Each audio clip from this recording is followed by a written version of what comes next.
Recently, I've been trying to get in better shape by hitting the gym and making better food decisions and all those things that make a person generally healthier, but the most important thing is staying hydrated.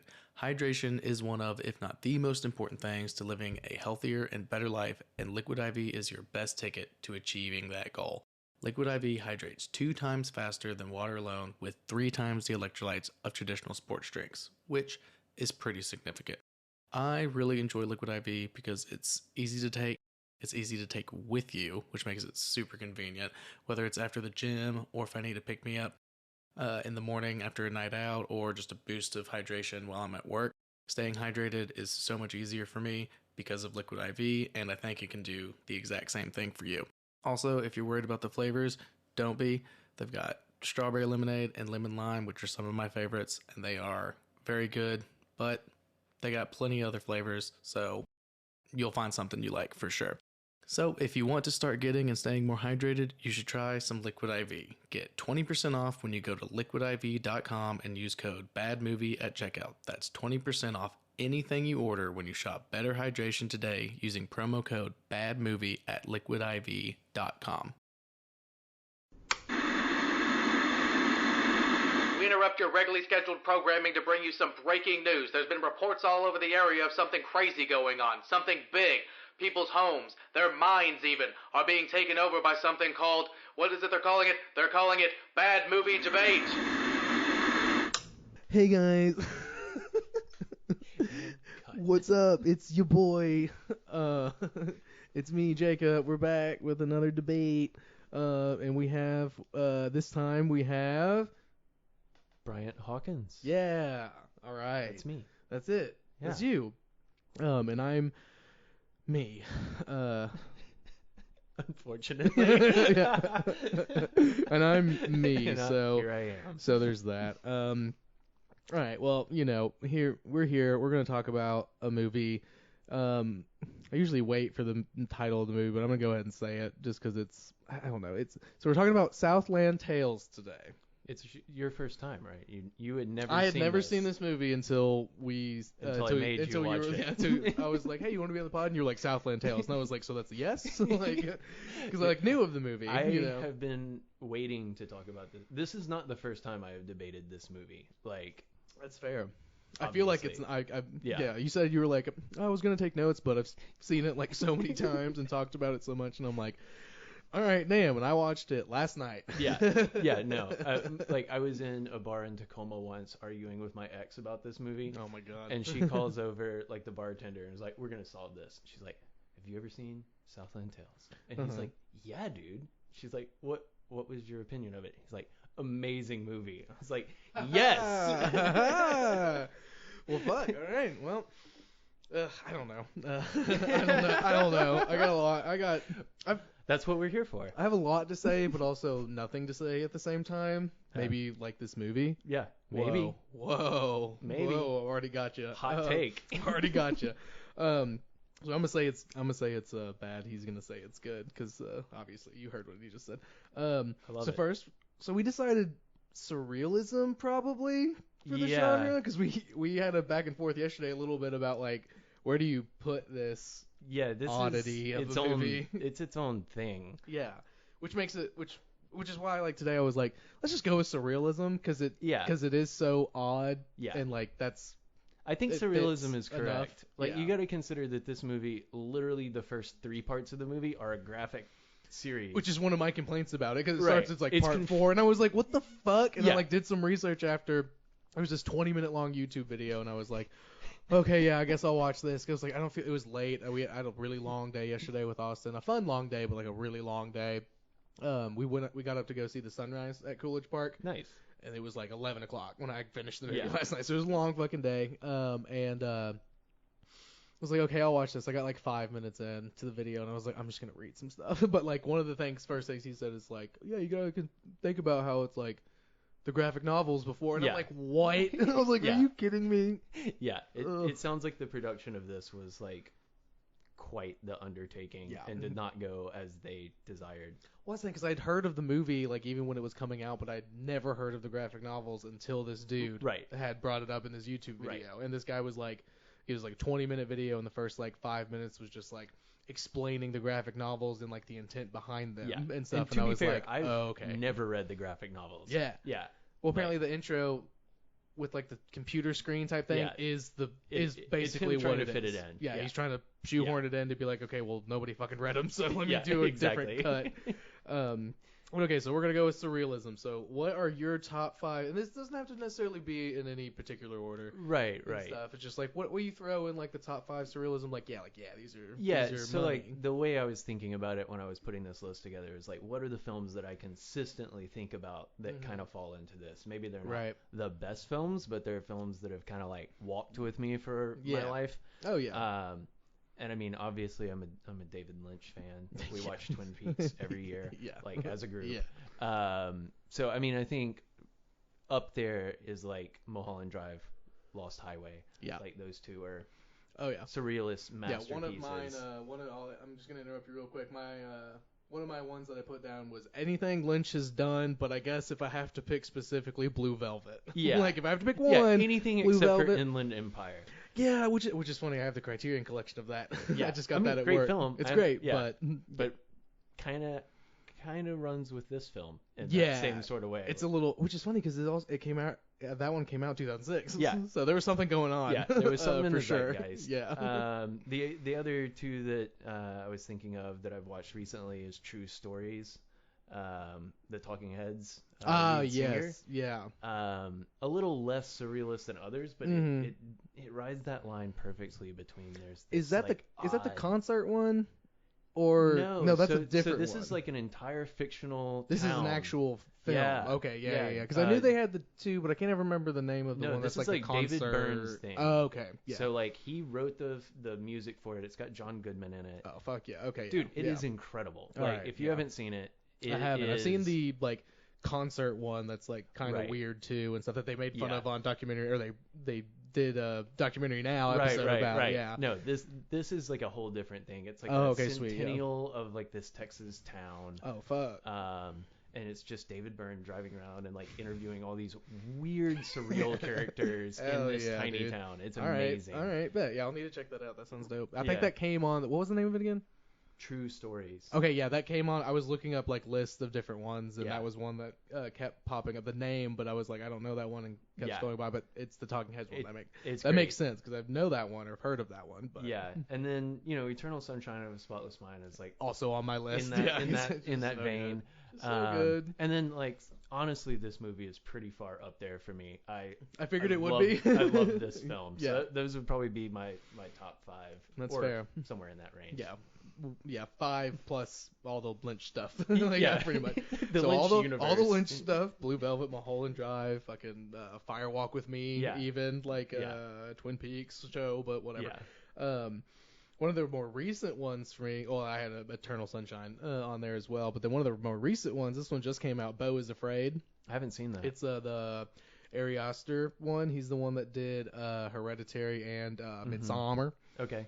He did both of those. This was his third movie. It's the one with Joaquin Phoenix. Okay. And it's like him, like his life and stuff. It's definitely surreal because like you can't really tell like are we looking at like the chaos that's going outside of his apartment at the beginning of the movie through his point of view, or is it actually that chaotic? Yeah. You know what I mean? Like it's kind of hard to tell. It's like that's not real, but then like there's moments where it's like, I mean, that's pretty plausible, actually. And it goes back and forth. It's also very Kafka-esque. Yeah, it at feels the like end one of the in a really fucking weird way. Yeah, one of the big things for surrealism is almost this sense where you can never you don't have a ground. You don't know what is real. Like there is no baseline. Right. Like the movie Pi, I think would be an excellent example. Oh my god, yeah, that's like, another one. Yeah, I was debating like Requiem for a Dream was on all the lists I was looking at, and I'm like, it's more like I've only seen that movie once because that's all you need. Yeah, for that one. Here's my favorite story about that. I watched that with my dad when I was like 17. Hell yeah, good age. My dad is a Presbyterian minister. Oh my god. We watch it. It ends. We both just sit there in complete silence for a little while, and then he gets up without saying a word, walks to the medicine cabinet, puts some Tylenol in his hand, looks at it, puts it back in the can, puts it back, closes the door, and goes, I feel dirty. I'm going to bed. That's honestly, I thought you were gonna say, and he just pops a couple in, and I was about to be like, no, he couldn't even do it. Couldn't That's even fucking do it. hilarious, dude. The only story I have about that, so I watched that in at UTC. There's only one like film class that's like what would be considered like a film class. It's Right. Like intro to film, and then everything else is like artsy fartsy video stuff, or like what I did, like the news, the journalistic side, Right. and stuff. So there was only one, but she made us watch that movie because she was like, it's just a masterpiece of like filmmaking, which Yeah. it is, like, and stuff. And so we watched it in class, and I was like, whoa, Yeah. whoa. Yeah, I'm surprised UTC let her stay there. That feels Honestly, I have pretty no idea. scandalous. I remember I took that class and Nick took that class because he was in the class right before me, Mhm. like the same time frame and stuff, but like just right before. So he would come out as I was going in, and he was He just walks out like, like just like shell goddamn. I'm shocked. just like, oh god. He's like, we watched Requiem for a Dream, and I was like, oh no, because I knew about it, but I was Yeah. like, I don't know if I want to watch it yet. Like, I'll get in the right headspace, or just maybe not now. Like Right. every time I thought about it, but and then the only thing I know, like, story I have, it's Austin's story technically, but for some reason she watched it twice in 24 hours because she watched it Why? one night with a group of people, fucking horrified of it, especially the mom. Like, Yeah. that was the scariest part for sure. I think everybody can agree on that. And then the next day, another like set of friends wanted to watch it, and she was like, okay. That's like a very weird initiation. I know, like, she watched it twice. I was like, what the fuck is wrong with Yeah. you? Like, I was like, I wouldn't even, and I watched like all kinds of Yeah. fucky shit. Like, she would not like Lynch. Like, Yeah. I think I could get her into Twin Peaks. I was like, just stick with it. It's gonna get really weird, but I think you'll be hooked. Yeah. And you'll be like, well, this is interesting to this point, but like she wouldn't even like any Lynch. Yeah. And stuff. But Yeah. so that one's weird for sure. But Pie is another good one. So Beau's Afraid, All of Lynch, Eternal Sunshine. Sorry to Bother You. Yes. That movie Yes. I was so not Yes. expecting that movie to go into the Yeah. surrealism Yeah. at the end and stuff. And the way that it just did it and went so hard. It Like, started and it was like, okay, that was kind of weird, and then it just kept going, Yeah. and it was amazing. It Yeah. was me, Nick, and Justin watched that one, and we all enjoyed it until about 45 minutes or 50 minutes in, whenever that mark is that it starts, and they were like, what the fuck? And I was like, this movie fucking Yeah. awesome, Yeah. dude. This movie's Have so have good. you seen his new film yet? Which one? What is it? Like, it's something to do with the zodiac. Like, I'm an Aries or something. No, I like don't it's about think some so. like. I haven't seen it yet. I was just curious on your take. It's like No, I some haven't seen it. giant human, and it's Oh, like a sweet. reimagined superhero story apparently. Oh, cool. Like That yeah. sounds awesome. Yeah. I mean, if it's I mean, anything Boo like Charlie Sorry is to Bother amazing. You, yeah, Yeah. like it's gonna be fucking awesome. Because Yeah. I remember just the Justin just loved the when they did their code switching. Yeah. And like it was literally Yeah. David Cross Yeah. speaking for them. Yeah. Like it was like he was rolling at that. He thought Yeah. that shit was so funny. It's like so I mean, good. it's hilarious and stuff. But like, Well, and he sells Lexus, right? yeah, Yeah. That's exactly. the yeah. ultimate. Oh yeah, no, he knows all about it. And then my final one is a classic, literally a classic throwback, The Cabinet of Dr. Caligari. I've never seen Oh, that. it's a old German expressionism Okay. silent film from back in the day about a God, what is the word that they use? It means sleepwalker, Okay. some Yeah. balmalist or something like that. So it's like there's like a fair coming through town, and they have like the amazing Dr. Caligari, and he has like a sleepwalker. Mhm. They use the like technical term, but it's hard to pronounce.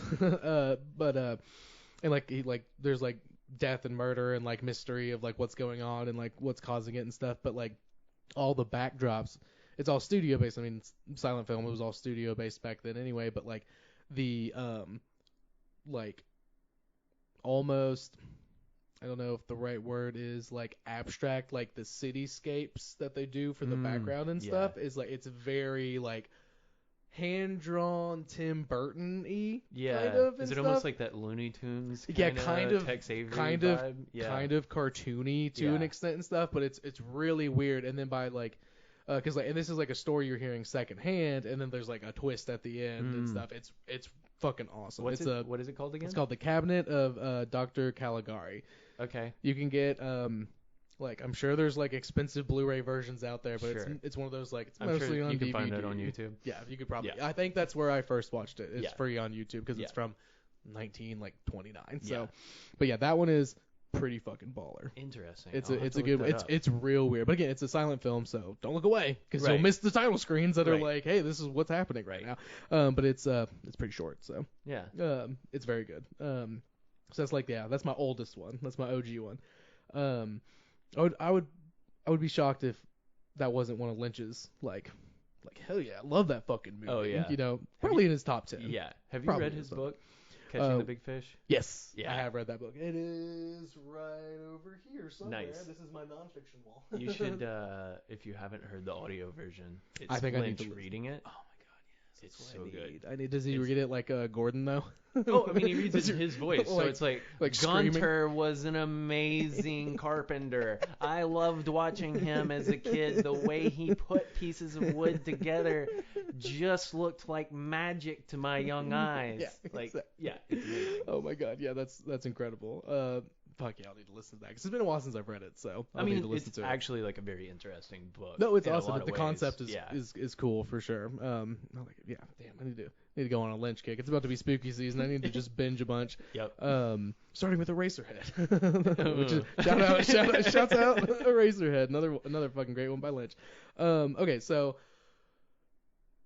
Southland Tales. So we're gonna go over the ratings for I do the Rotten Tomatoes, IMDb, and the Metacritic ratings just to give a lay of the land.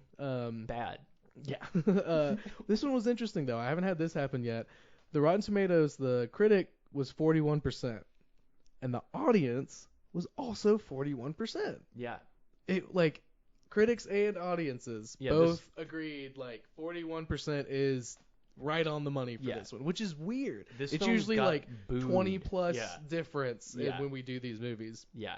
No, weird. it's I got booed at cons, right? yeah. Yeah, like Yeah.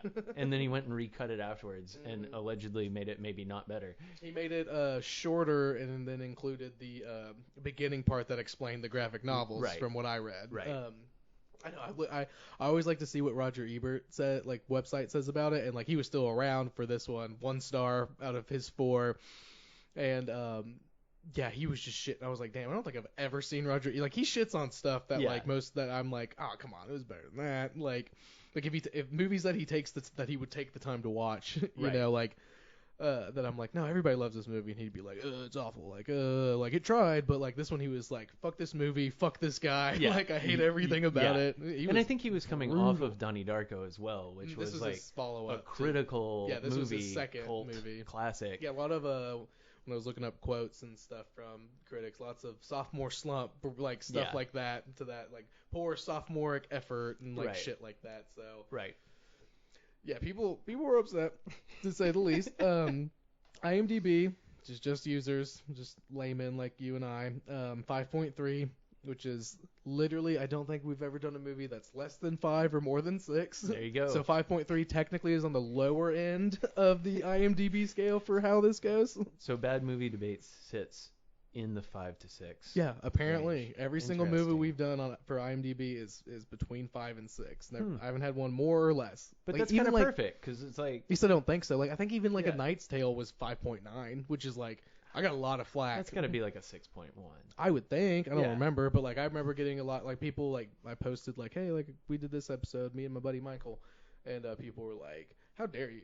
Like how dare you Yeah. speak ill of this movie? And I was like, I don't know, listen to the episode because Austin watched it with me. She's like, I love this movie. And by the end, I was like kind of saying my like Yeah. anti stuff, and she was like, you know what? I don't like it as much as I Yeah. thought. And I'm I like, feel like it doesn't hold up as well. there are moments Yeah. that don't, and there's moments that are just fucking always gonna be good.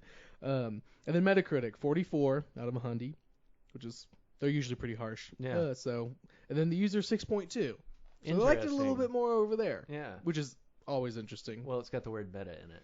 Yeah, exactly. So that's this why whole film is that. They get it. They fucking get it. I do notice that Metacritic's user scores usually are a little bit higher, and I think it's because they do a lot of like video game reviewing too. Mm. So there's like it is. I think it's coming, and like Rotten Tomatoes is strictly just movies. IMDb Right. is strictly just movies and TV and stuff. So like people who are like taking the like oh yeah, I'm gonna post about it on Metacritic. I feel like they lean towards more like they're like video game, like in like right. like that's becoming more literary video games every day, every year and stuff. So like they just have a different perspective on like story and Yeah, stuff. yeah. So I'm like, oh, They're a little more forgiving of. They can be, yeah. Yes, Sometimes they're a yeah. little more harsh depending on what kind of movie and Yeah, stuff. yeah. But there's always a difference, which I find interesting. Huh. So I like to include them. All right, now here's my favorite part. This is my favorite part before we get into really debating. I like to do good quote, bad quote from critics. Ooh. Good quote, bad quote. Okay. All right, so the good quote. The bad quote's always more fun. Of course. I will say, but the good quote, this is a pretty good quote. So this is from Wesley Morris for the Boston Globe. He said way back in the day, quote, "Even if the world Kelly's concocted always seems screamingly incoherent, you have to hand it to him. He's made a movie of our messy times that's too ambitious to settle for merely capturing the mess. It actually is the mess." End quote. And he gave it like a 4 out of 5. Like, Yeah, and like, as it says, like the that's little an review. amazing quote. Yeah, it had the tomato, and I was like, so he likes it, and it was like 4 out of 5. I was like, okay, so he loves it. And I was Yeah. like, okay, yeah, so I think I would concur with that. yeah, like I was like, okay, that honestly, it kind of made me go, okay, the way he put it. Yeah. It makes a little more sense, not a Yeah. whole lot, but it makes a little more sense in my head now. And then the back quote, Mark Ronner for the Seattle Times, he said, quote, "Consequently, I can recommend it to enhanced interrogation practitioners who are tired of waterboarding," end quote. But even that quote is so of its time. He's just Like, so, it's so of the Bush era. I know exactly, which is the direct Which reference is to like- the fucking movie. Yeah, exactly. But like, it's just that one just had me rolling. The bad quotes are always they're so hard. Like I think speaking of Michael and the Nightstone episode, he was like, "Who hurt you?"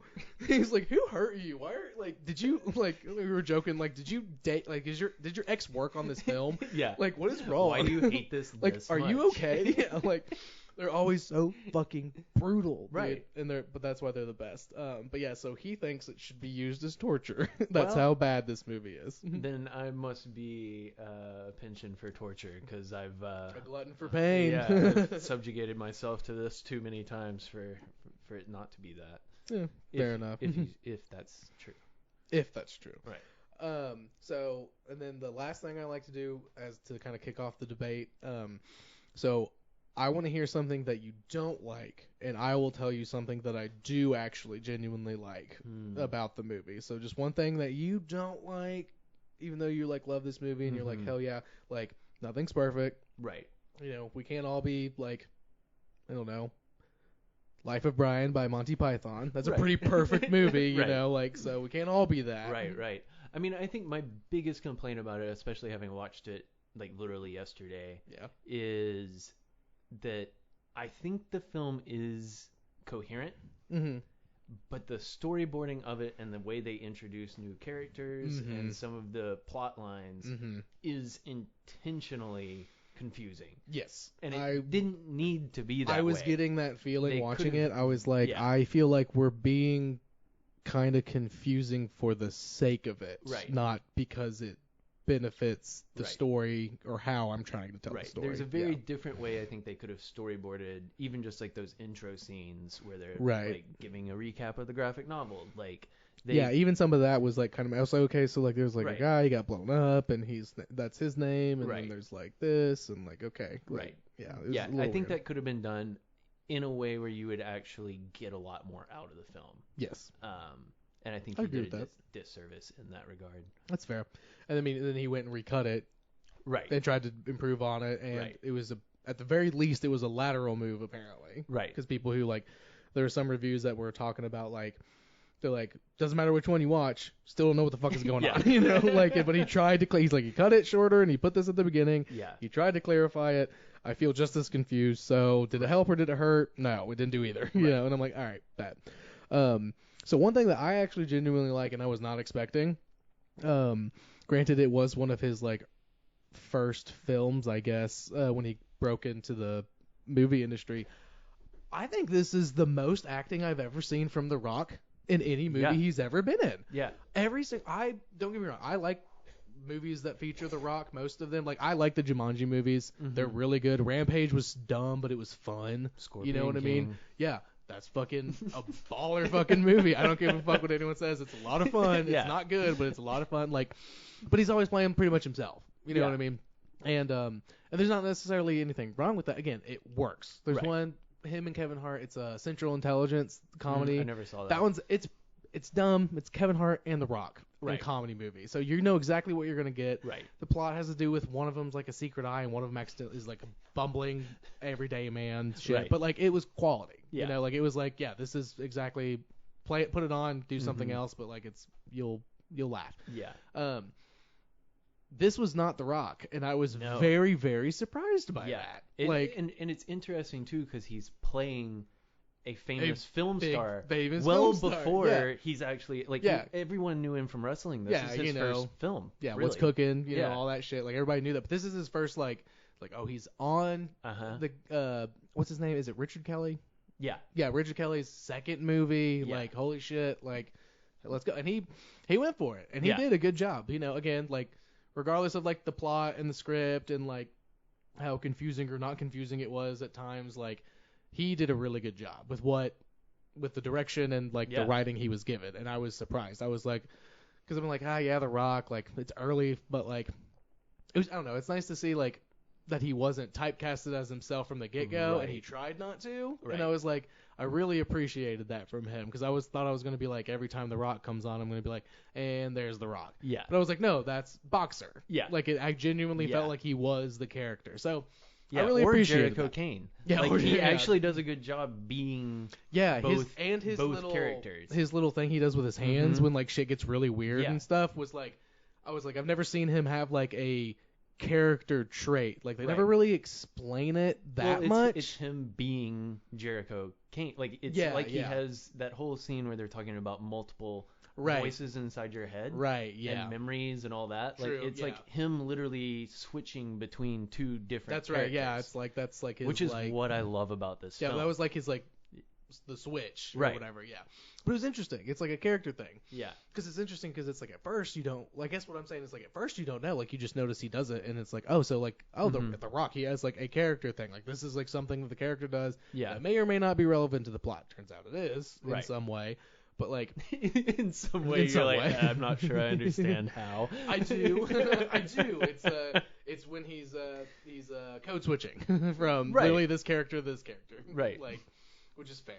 But yeah, so I did really like that. I also really liked the opening sequence, like the Mhm. actual opening sequence, with the atomic bomb Yeah. and stuff. Like that was the way that was shot, and Yeah. like with like somebody just making a like a home video on the 4th of July Yeah. kind of a thing. It felt really natural Yeah. and very raw. It was. And like it Yeah. was like, Apparently, it was just one of his friends' 4th of July parties. really? Yeah. Actually, Yeah. okay, that's awesome. Like because they like, just, or like someone on his crew, like yeah, they it just, was like, like- hey, yeah, my neighborhood has this big 4th of July yeah, party, and they like, literally just they're brought a Steadicam and shot. that's fucking awesome. Yeah. Because I remember thinking like when the woman like shoots the water gun at the camera and she's like, oh my god, I didn't Yeah. know there was. I was like, You're yeah, like, no, I that know like, that woman. like I've seen that happen. Yeah. Like Yeah. with somebody bringing a camera to a thing and Yeah. they're just shooting random stuff. Like that's Yeah. like I was like that was really cool. And then obviously the bomb goes off and it's like, the fuck, Yeah. the fuck is going on now? Where Yeah. are we going with this? And But, then you're in it. I thought that was good. I Yeah. thought that was good.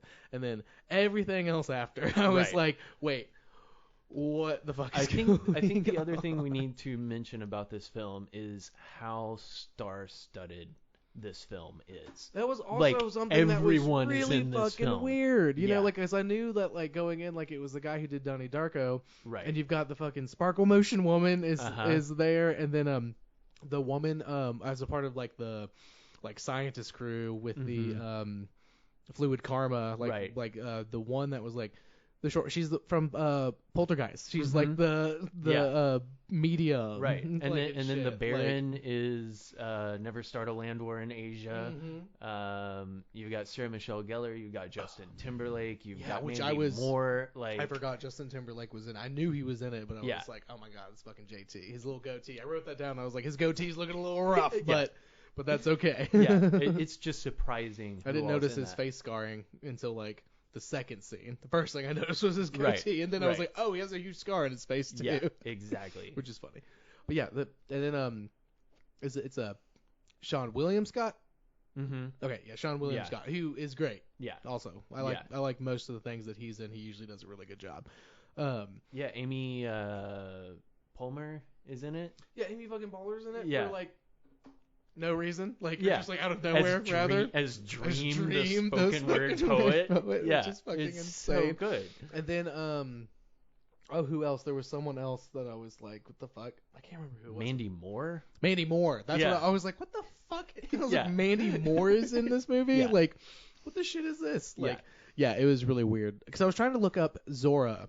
Mm-hmm. I couldn't recognize. I was like, I feel like I recognize she's been her. in something. I don't know. Well, I was looking up on IMDb, so I went to Southland Tales and I was scrolling through trying to find the character because I didn't know who she was, obviously. And I was like scrolling through, and that's when like Mandy Moore popped up. I was like, Mandy Moore, what the fuck? I hadn't gotten to that moment yet, and I was like, what the fuck? Like, yeah, yeah, she there comes she in like is. halfway through. Yeah, I was like, there she is. What the fuck is this? Like, how does this even with the happen? best line of all time, cock chuggers. Yeah, cock chuggers. 2. Cock chuggers 2. Are you Deep Throat 2? No, I wasn't in that film. Dude, there was definitely some moments that I was like, all right, that is genuinely fucking funny. That was one. Like, are you especially Deep Throat 2? Kristen now, all of her quotes. Whole fucking Yeah. Her whole like intent, her whole life goal, like scientists are saying the future is much more futuristic than they originally thought it would be. The fucking dude like cuts to the dude and he's like trying not to laugh. He's just like, okay, Yeah. Okay, like, yeah, like, yeah. It's so good. It's so ridiculous. I genuinely love her whole thing. What her pop single, teen horniness is not a crime. I never said it was. I never said it was. Dude, that dude was fucking hilarious. The governor, he was so fucking every single time Senator he was on screen. Frost. Yeah, he was obviously like the Bush.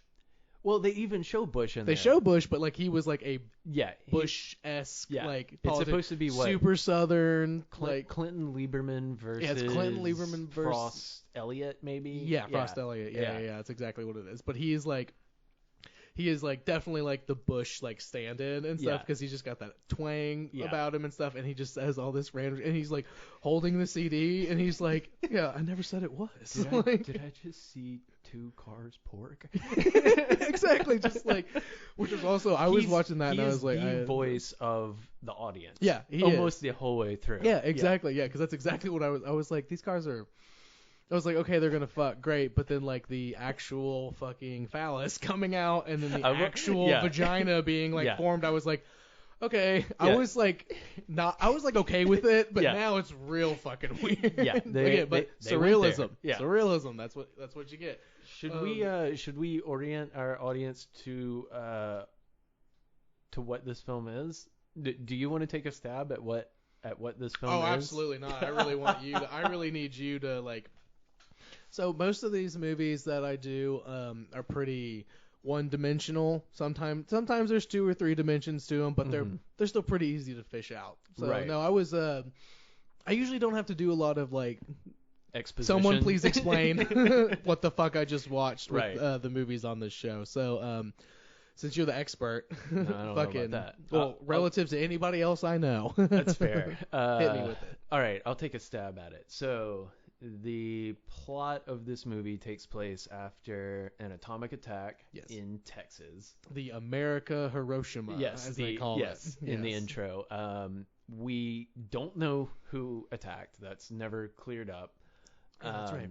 But it's used as a way to start the war. Yeah. Which is also used as an expansion of the Patriot, which is what they call U.S. ident in the film. So yeah, for those that don't know, that means that's the like we can look at any of your like correspondence technologically. The thing they actually did that Edward Snowden was like, hey, they're doing this. That's why remember Snowden? That's what he was all like, the fuck about. And this was like 3 years before Snowden came out with any of that. Yeah, exactly. So they were talking about it before people were talking about it. Yeah. Which is interesting. So that's kind of the like baseline. What happens is they go to Middle East, start oil wars, and then realize they're running out of oil. And in this vacuum, the Baron shows up with liquid karma, which is some sort of like 5G Wi-Fi generated free energy using the ocean. I didn't fully understand, but I'm glad they didn't waste a lot of time trying to explain how that would work. Because I mean, obviously, if we had it, we would be trying to use it. Like, so they obviously were like, well, And they Here's even do that in the film where there's like, you know, his little cadre of people talking on the beach and they're quantum entanglement. Yeah, like, what does that mean? Like, well, like, can you elaborate? Yeah. And they're like, no. They're like, no, absolutely not. But that was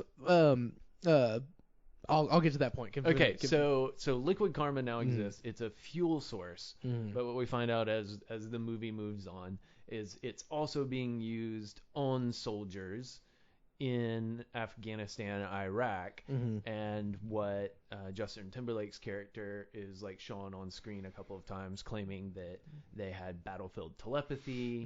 They're basically using it to create some sort of super soldier. Yeah. So that's kind of like the which isn't baseline. out of the realm of possibility because countries have been trying to do that for a long time. Yeah, absolutely. To this day, probably still trying to do it. Right, and it's so that's kind of the like political thing that's happening. Yeah. You have neo-Marxist cells popping up mostly in California. Right. California is kind of the swing state, and that's where all this happens. So by doing liquid karma, they tear a hole in the fabric of space-time continuum, 1/4 mile long, right near Lake Mead. It's a portal. Yeah. Just like Donnie Darko. Yeah. It's a portal. It's a portal. And so what they do is they send Boxer Santeros, who is The Rock, who is married to Mandy Moore, who is the daughter of Senator Frost, who's kind of the Bush stand-in. Yeah. So because he's a super well-known actor, they send him through this space-time continuum. He comes out like 62 minutes before. Yeah. And then Serpentine detonates the car, and his like split alter ego is killed out in the desert. And now we have this alternate timeline Boxer, Boxer who doesn't around. Know who he is or what's going memory. on. Yeah, has no idea. The other side of that is, as the film unfolds, we find out that his driver is Officer Tavener. Right. And so he's split. Yeah, he also gets split because he's there at the same time. And that's kind of like the whole crux of the movie is Officer Tavener. So Boxer falls in with Sarah Michelle Gellar's character, Krista Now. Yeah. Well, there were, to differentiate myself from the 72 other Kristas in the business, I called myself Krista Now. Because it's all about now. And if you're going to fuck me, fuck me now. Like, again, wow. Rolling. Just the entire time, just like, I love everything about this character. She's fucking hilarious, even though she's like, this is the most clever thing anyone's ever thought. She's great. Yeah, she's fucking hilarious. So she and Boxer Santeros, who's lost his memory, write a screenplay that foretells the end of the world. It's called The Power. And it's like this weird divinatory text that the whole rest of the film kind of nestles inside the film. So you're watching both the film as normative reality play out, and you're watching the Power screenplay happen on top of that. It is,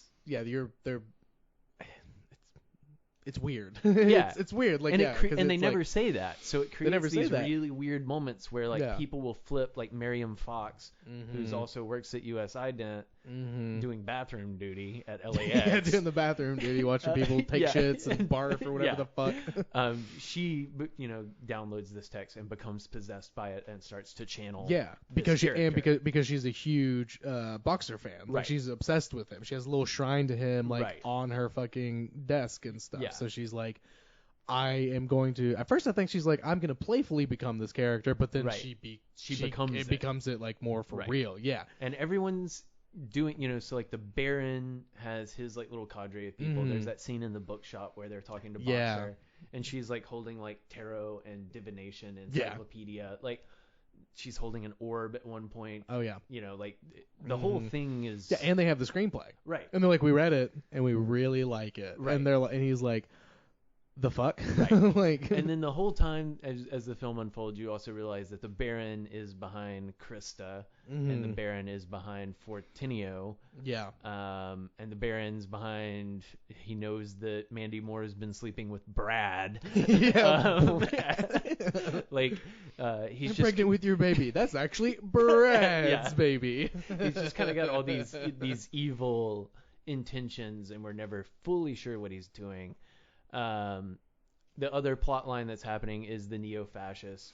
Right. Where, so what they're trying to do is blackmail the Frost campaign on two fronts. The Right. first one being that there is a racially motivated shooting, and then inside of that, an actual shooting happens, which is Zora and the police officer that she's having a love affair with, Again, planning it on the side. Also, another actor that you're like, I don't know that guy's name, but I've seen But him he's in in so much shit. everything. What the fuck? Yeah. Yeah, he's in here too now. Okay, Yeah. great. Like, another weird one. So you have the neo-Marxists, and then you also have U.S. Ident with Right. the senator's wife. Right. And then kinda you have sitting in this USI. You have panopticon. USI Death. Right. Like, Who which is the like- wizard, yeah. who you realize is just in with the Baron.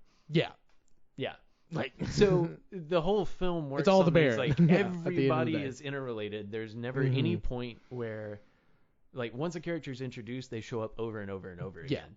Like the Boxer Santeros walks into that bookstore, and one of the communists is sitting there. One of the women is sitting there reading a book as the register clerk. you Yeah. know? Yeah. Like all throughout this film. Yeah, I noticed that when he was walking in and stuff. It was like, haven't I seen that person Yeah. already? Like, it's like yes, and it's like then later it's like, yep, definitely Yeah. saw that person already. Like Yeah. weird shit like that, which is again a very surrealism thing, like Right. and stuff, which is cool. And the whole thing has this dream feel where it's like the thing that I think I love about this film is at no point are you sure what's real. Yes. Like, and not only that, every single character and every single like affiliation group is working in their own reality. Yeah. Like the neo-Marxists do not live in the same reality that everybody else does. Absolutely not. Like no. they have their entire other alternative whatever the hell reality they're living in a way that feels like I don't remember that being the case in like 2006. No. Not the way that it is now. Exactly. Whereas in now everyone is living in their own reality. Well, there was a lot of stuff when I was looking it up. A lot of the articles that first came up was like more recent articles being like, holy damn, shit. people be sleeping on this movie that Yeah. pretty much nailed what's going on Yeah. right now Yeah. in American politics. Yeah, Like they, it's a very like divinatory film. he saw what was going to happen, Yeah. and it is happening. Yeah. And maybe, and like I think one guy's point was, or the majority of them even was like, maybe people didn't like the movie because they thought it was incoherent and was impossible and never happened. But look, here we are, and they didn't like the possibility of it happening, so they were Right. like, "Oh, this movie's bad. Nobody needs to watch it." Right. You know, like was at least one person's point, I think, from what I saw about it, because like, oh, there's different groups of people who live in a different reality than what reality actually is. Right. Like, no, in And this country, no. And the film does its best to like foster that. Like the scene Yes. after like Mandy Moore and all of them are sitting there, Yeah. and like he walks outside, the woman talks to him with the orb. Yeah. Like Mandy Moore drives off in like the like driver, and it's raining like super hard, and then like the Rock turns around. And there's like, it's not raining anymore. Yep. There's a guy that wasn't standing there previously. Nope. And there's next just, to a car that wasn't there and previously. like an old school car. Right. Like And they, not like, a put him in it, and Yeah. then he just drives off. And yeah, it's like an wait, old school coupe. yeah, Like no like convertible that right, doesn't have a top, period. Which Yeah. like that's a really old school car. right. Like they don't and you think they don't like, make them like oh, that. he's gonna drive that in the rain, and then it's not And raining. it's not raining at all. And it's like Yeah. these moments that it just shifts you Mhm. consistently, where you're like, there is no ground. Yeah, which is a good filmmaking technique when you're trying to like unsettle people like subconsciously. It's one of Right. those things like a big thing in horror is like that's why stuff gets really is really quiet, then gets really loud, or is really loud and then goes deadly quiet and stuff, because like subconsciously it like it bothers you. Right. It makes you in a state of like uncomfortability because you can never get into a solid state of this is how things are. Right. Because you're constantly going back and forth. It's hard to notice when you're watching the movie, but it gives you a subconscious reaction. Like your body physically has a subconscious reaction to those moments and stuff, which is something that this movie did. And since like I am weird about movies and I notice that stuff, like I try to notice that stuff. That scene specifically, was probably one of the best like dream like moments because it's like it's raining really hard. Yeah. Now it's not. Old car. What the fuck? Yeah. Like weird lady with a weird orb thing, and now it's like, and it is very fragmented the way the story is told. Like, and everybody's tripping on. Everyone's tripping on liquid karma too. Yeah. Like. Everyone. Yeah. Because it's in the fucking air. Yeah. Which honestly predicted the 5G shit with fucking the vaccine and shit, honestly. It's so well done. It's weird that that's real, that people were like actually seriously concerned about that stuff. And this movie was talking about it in 2006. Like, yeah. But like it was actually happening in that movie. Something about like this film, like this is the conspiracy theorist film. Yes. Like in the way that a conspiracy theory like QAnon or whatever is just this infinitely bakeable thing where nothing is real. Yeah. So you just make it up. And you can put in as much as you can put anything you want at any moment. Right. And as long as you get enough people to be like, yeah, then it's now a part of it. Right. And this film is that. Yeah. In a way that like for 2005, 6 when this came out, just wasn't in the air the same way that it is now. No, because at the time, I mean, like, I'm a big fan of conspiracy theory, but like I like the old school stuff. Like, I don't like that racist shit, but like when it was fun. Yeah, like when it was fun. Back when it was fun, like, oh, was the moon landing real? Like UFOs, Bigfoot, like all that stuff, like the fun stuff and everything. But this is like a very serious, like, like actually happening, could be happening right now, like kind of like political conspiracy shit. And it's concerned with power. And nobody was talking about it at the time. It was 2006. Things were. I mean, bad. But you know. They were like, let's put this. It was the zeitgeist was a little more casual. Yeah, about it. But even on the like far left, like I went to a like anti-war march in 2006. You know, like 250,000 people marching. But the left at that time is like, no war for oil, and like a little drum circle. Like the people I linked up with, like with the SDS, were probably the most radical people, and by today's standards they were just like a bunch of like tree hugging liberals, which is just kind of wild that's like how far things have shifted. Yeah, exactly. Where it's like something like a neo-Marxist cell doing things like that is not that far-fetched. No, like, in the same way that like a porn star running her own business is like clothing common line, now, music album, like doing all this shit. It's like like that's what OnlyFans is. That's what happens. That's what people but it make wasn't a lot that of way money at the doing time. that, selling just pictures of their feet. Right. I got ugly feet. I can't do it. It's unfortunate. You should put some up and just see what happens. I mean, maybe I'll give them a little taste. I'll give everybody a little taste and see if I can get them hooked. First 5 pictures are free. First 5 pictures are free. Yeah, exactly. Yeah, we'll see. Probably not. Nobody wants. I've already tried. But yeah, like that. It's weird that's like in 2023. It's like, I mean, even like for them, even for the past like few years, it's like this movie is like. Let's put it this way. What was happening in the movie wasn't too out of the world, too like crazy of a possibility for me, like just because of how things have been going for the past like 5-6 years, let's say. But the way the story was told was more so like my issue with it, you know. And so, and I think in 2006 people were like, what the fuck is this bullshit? Like, don't know what's going on. All this shit is way batshit crazy. Like, it's making all this commentary on stuff that's never gonna happen, you know, and like stuff like that. Like for me, I was like, no, this is happening, but like, what the fuck am I watching? And like, how does it connect? Yeah, it's a weird way to tell this story. It wasn't. It was like, and I think that was a problem with it for when it came out. I think it's definitely gotten better with age, and that's why there is such a cult following now. Because as we see these things happening, it makes more sense. But at the time when it came out, it was absolutely batshit to consider like any of this stuff would be just on the surface happening in front of you, like it is now. But also it was told in a way that was like, it was a surrealist, dreamlike telling of it that was hard to follow. Right. I have the benefit of time of again OnlyFans and all that part, Right. and then And we're just gonna having send, a conspiracy brain. and just having a Yeah. conspiratorial brain because everyone has been kind of forced to have to Yeah. recently, because of everything that's been going on around the world. But I'm that all is fine. Yeah. If it was a more linear, straightforward Right. story, I could maybe get into it more. Right. You know what I mean? So that was one of my big problems love with the it. way it bounces around. Mhm. That is one of the things. You have to work to enjoy the film. Right. In this almost occult way of Oh, it's definitely very occult. Yeah. There's definitely some speaking of David Lynch, Twin Peaks, Yeah. especially the third season, and I'm not the first person to say this. Last podcast on the left, Henry Zabrowski actually says this. They end up talking about it. Twin Peaks, they all three of them pretty much agree. Twin Peaks, the show, including the third season, Throw Fire Walking Me with there as well, is the most occult literature, modern occult literature we have. Oh yeah. You know what I mean?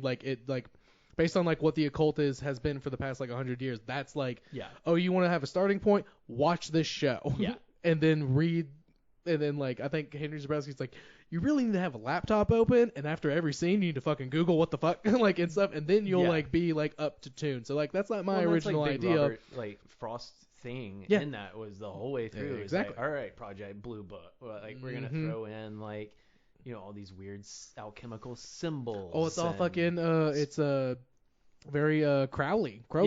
I say, as they say, in last podcast they're we're gonna say Crowley because that's how Ozzy says it, so that's how we're gonna say it, even though it's technically Crowley. I always say Crowley, but Yeah. whatever. I'm as they say, if it's good enough for Ozzy, and I'm all right, yeah, they're right. I also believe everything they say. So listen to the last podcast on last free plug for them.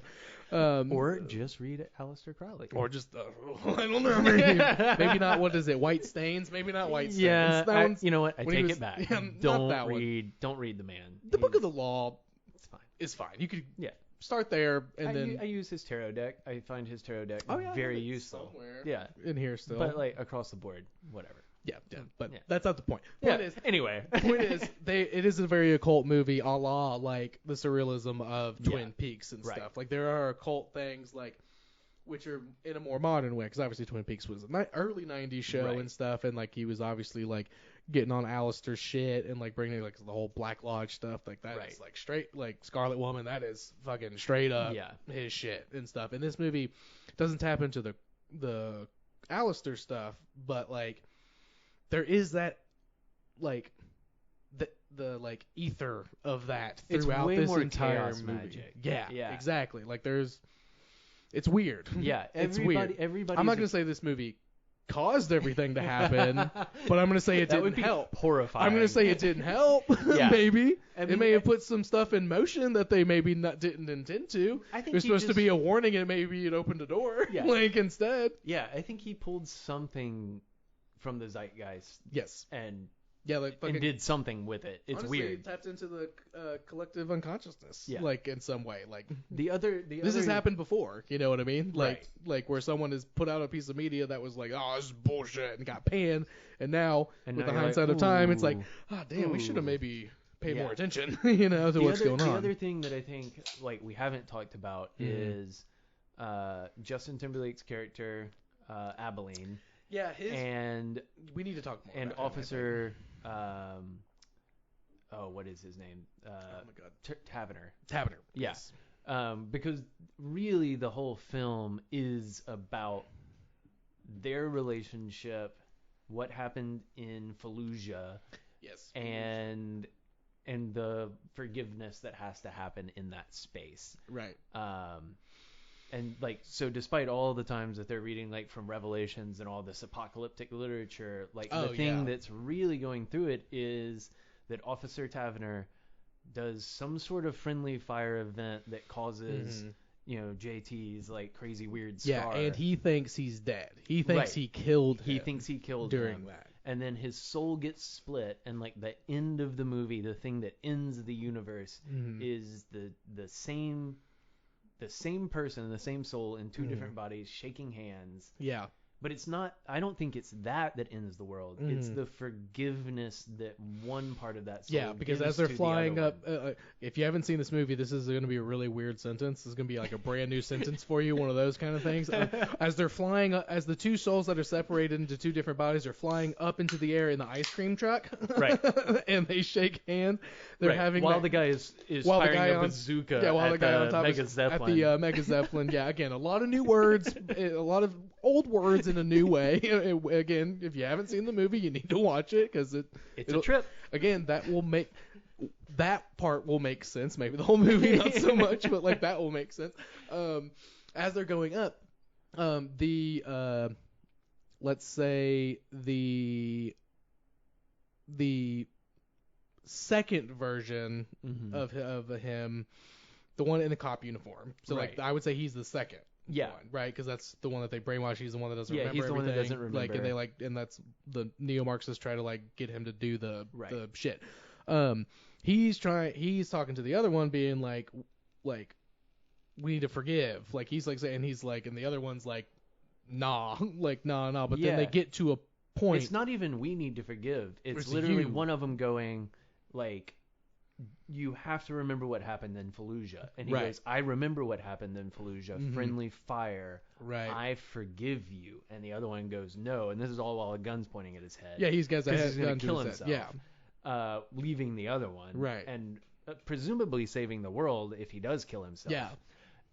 But instead of that being the thing that saves the world, they literally, like, one side of them forgives the other one. The Right. other one puts down the gun, and then the world ends Yeah.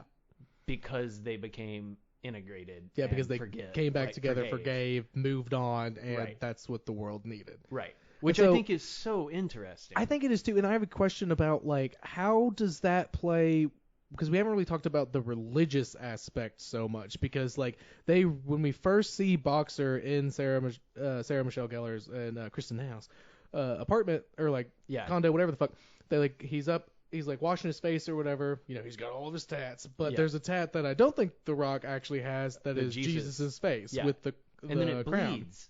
And at the very end, yeah. Yeah. But they moved in hard and like stuck on it, and I believe at the same time JT is doing a Bible quote. Right. You know what I mean? Revelations. Yeah, he's doing another Revelations quote and stuff, and I'm like, okay, so like that's one of those like all the like political conspiracy side stuff and like and then like the casual occult stuff that was going on and stuff. I was like, I'm here for, like, I get it. I think I get what's going on in that Right. regard. But that part I don't really understand as much, because I can at the give you. I end- can give you my take on it. yeah, But I want to hear your take. I haven't thought about it nearly enough, wanna but I hear have your- an initial thought. Again, but, that's the thing. It's like yeah. you've seen it enough to where I'm sure that you have something. Yeah. Like you've thought about it. It's come across your mind enough to like you have thought. Because Right. I again just watched this movie last night for the first time, but like I was like they really lean into that, and I was like, I mean I was raised Catholic. I went to 12 years of Catholic school and Right. stuff. So for me, honestly, it was kind of weird that I was like where I couldn't find where it connected. But for me, it was like obviously the Revelation stuff into the world, that was obvious. Everybody knows that. That's easy to see.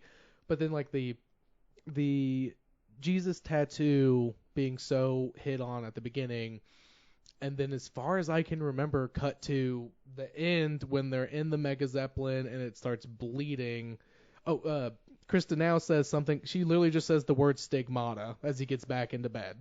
Yeah. And then so between there to the end of the movie, when it starts bleeding out, I'm like, where is the rest of it besides the Revelations quotes? And like, so does that make, is The Rock supposed to be Jesus, or was the cop supposed to be Jesus? Was supposed to be, but then didn't Right. sacrifice a part of himself Right. to save the world. He instead said fuck that and ended the world. Right. Or Well, what because are we it doing does here? in the last quote that JT says is like a changing of revelations. It's like a Right. new lamb was given to the world or something, and his name was Officer Yeah. Taverner, and Yeah. he was my best friend. Yeah, and he was And my best then- friend. That's the end. That's literally like Yeah.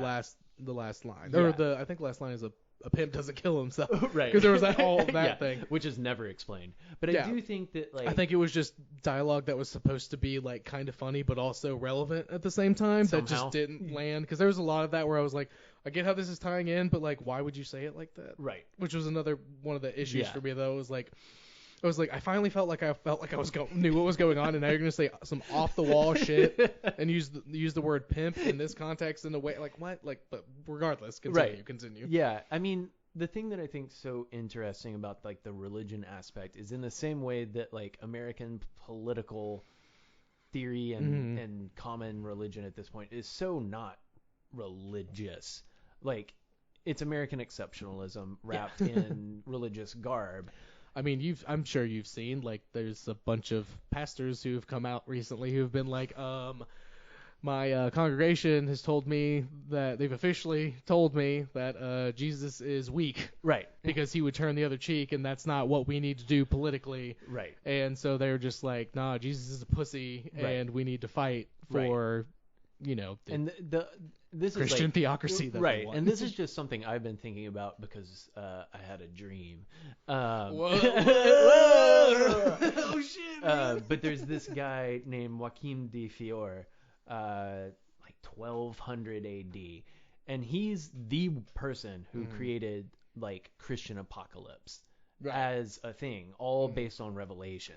Oh yeah, because Revelation is very surreal. Right. And, no one, it's not no like one, this is the way the world ends. Right. Quote from the movie. Right. And a common quote. But. right. And no one particularly before that read Revelations as an apocalyptic text. No, He's the one that just brought some. that It was in. just some weird shit that they threw Right. on the end of the Bible, and people were like, "Okay, there's a dragon and the lady Baphomet, or like the lady of Babylon." Yeah. And like, oh, okay, great. Yeah, yeah, exactly. And I mean, they quote like about the Babylon, and like one of them is pregnant, like, and that's like pregnant Kristen woman, now, dragon, and Mandy Moore, and something else. I can't remember Yeah. what the third one is. But the way I read like the Rock's character and all of the like Christian icons that are on top of that is like all that's embedded within his story of apocalypse. Right. None of which is actually how the world ends. Like, he foretells how the world will end, not with a whimper, but with a bang and with a handshake. But it has nothing to do with anything. Like, it doesn't help in the world. It doesn't. No one believes him. Let me ask you this. I wouldn't think that a movie this complex, excuse me, would have like a red herring like that. I feel like it ties in somehow, and I'm just not seeing it. Right. Or is the point like it's not going to end with religion? It's going to end with us being fucking stupid. Right. Like, I don't know. Is it that easy of a tie-in, or I don't know. I don't know.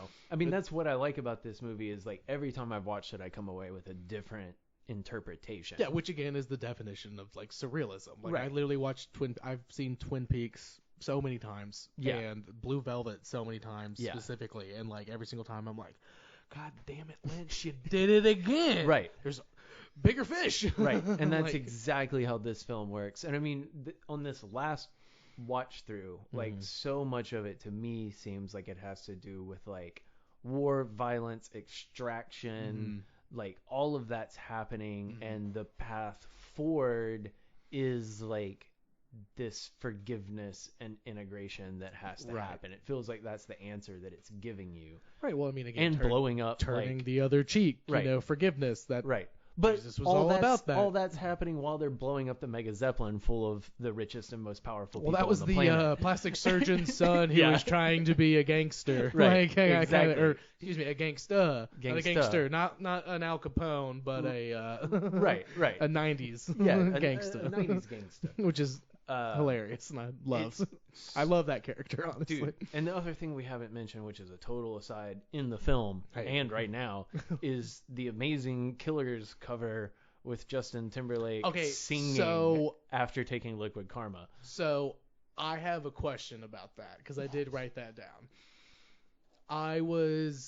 He took the Liquid Karma because the plastic surgeon's son, like, they had some kind of a deal. He gave him weed, and he gave him like the most intense psychedelic, which seems like not a fair trade, Right. but But it's medical. it's medical. So yeah, again, that scene was very funny. He's like, it's medical, and he was like, oh hell yeah, like that's all he. He was like, great, deal's done, like, which was funny. But like, I just didn't understand, like, he takes it, he bleeds as they say, like, because it's like there's the different levels and they're different colors. Forget about mellow yellow. Yeah, exactly. Forget about whatever they all are. Agent hilarious. Orange, which is a weird one. Which is I did notice that. I was like, I don't think I would want to take that. Yeah. It's like I think I'd just rather go for I'd rather bleed than take the red. Like, no, I'm good. I've seen Stranger Things. I know what happened to Hopper's daughter. Like, but spoiler alert. Everyone's seen. I'm sure it's fine. Yeah, Fuck them. It's been 3 years at least. So fine. But regardless of that, so he takes it, and that's like a trip sequence. That's how I read it. And that was the perfect like moment song. Yeah. I've got a soul, but I'm not a soldier. Which obviously everything we're talking about, right? Like the two soul, all the soul splitting, right? And then soldier, like warfare and stuff. That's all like. I don't know. As best as I've ever read it. Okay, so that it's just an unexplainable trip. The 5 sequence. minutes of the 20-minute long video that I watched, he does touch on that somehow in that 5 minutes really quick. He said something. He's like, yeah, all the like nurses are like Marilyn Monroe types. They are, yeah. And I'm like, yeah.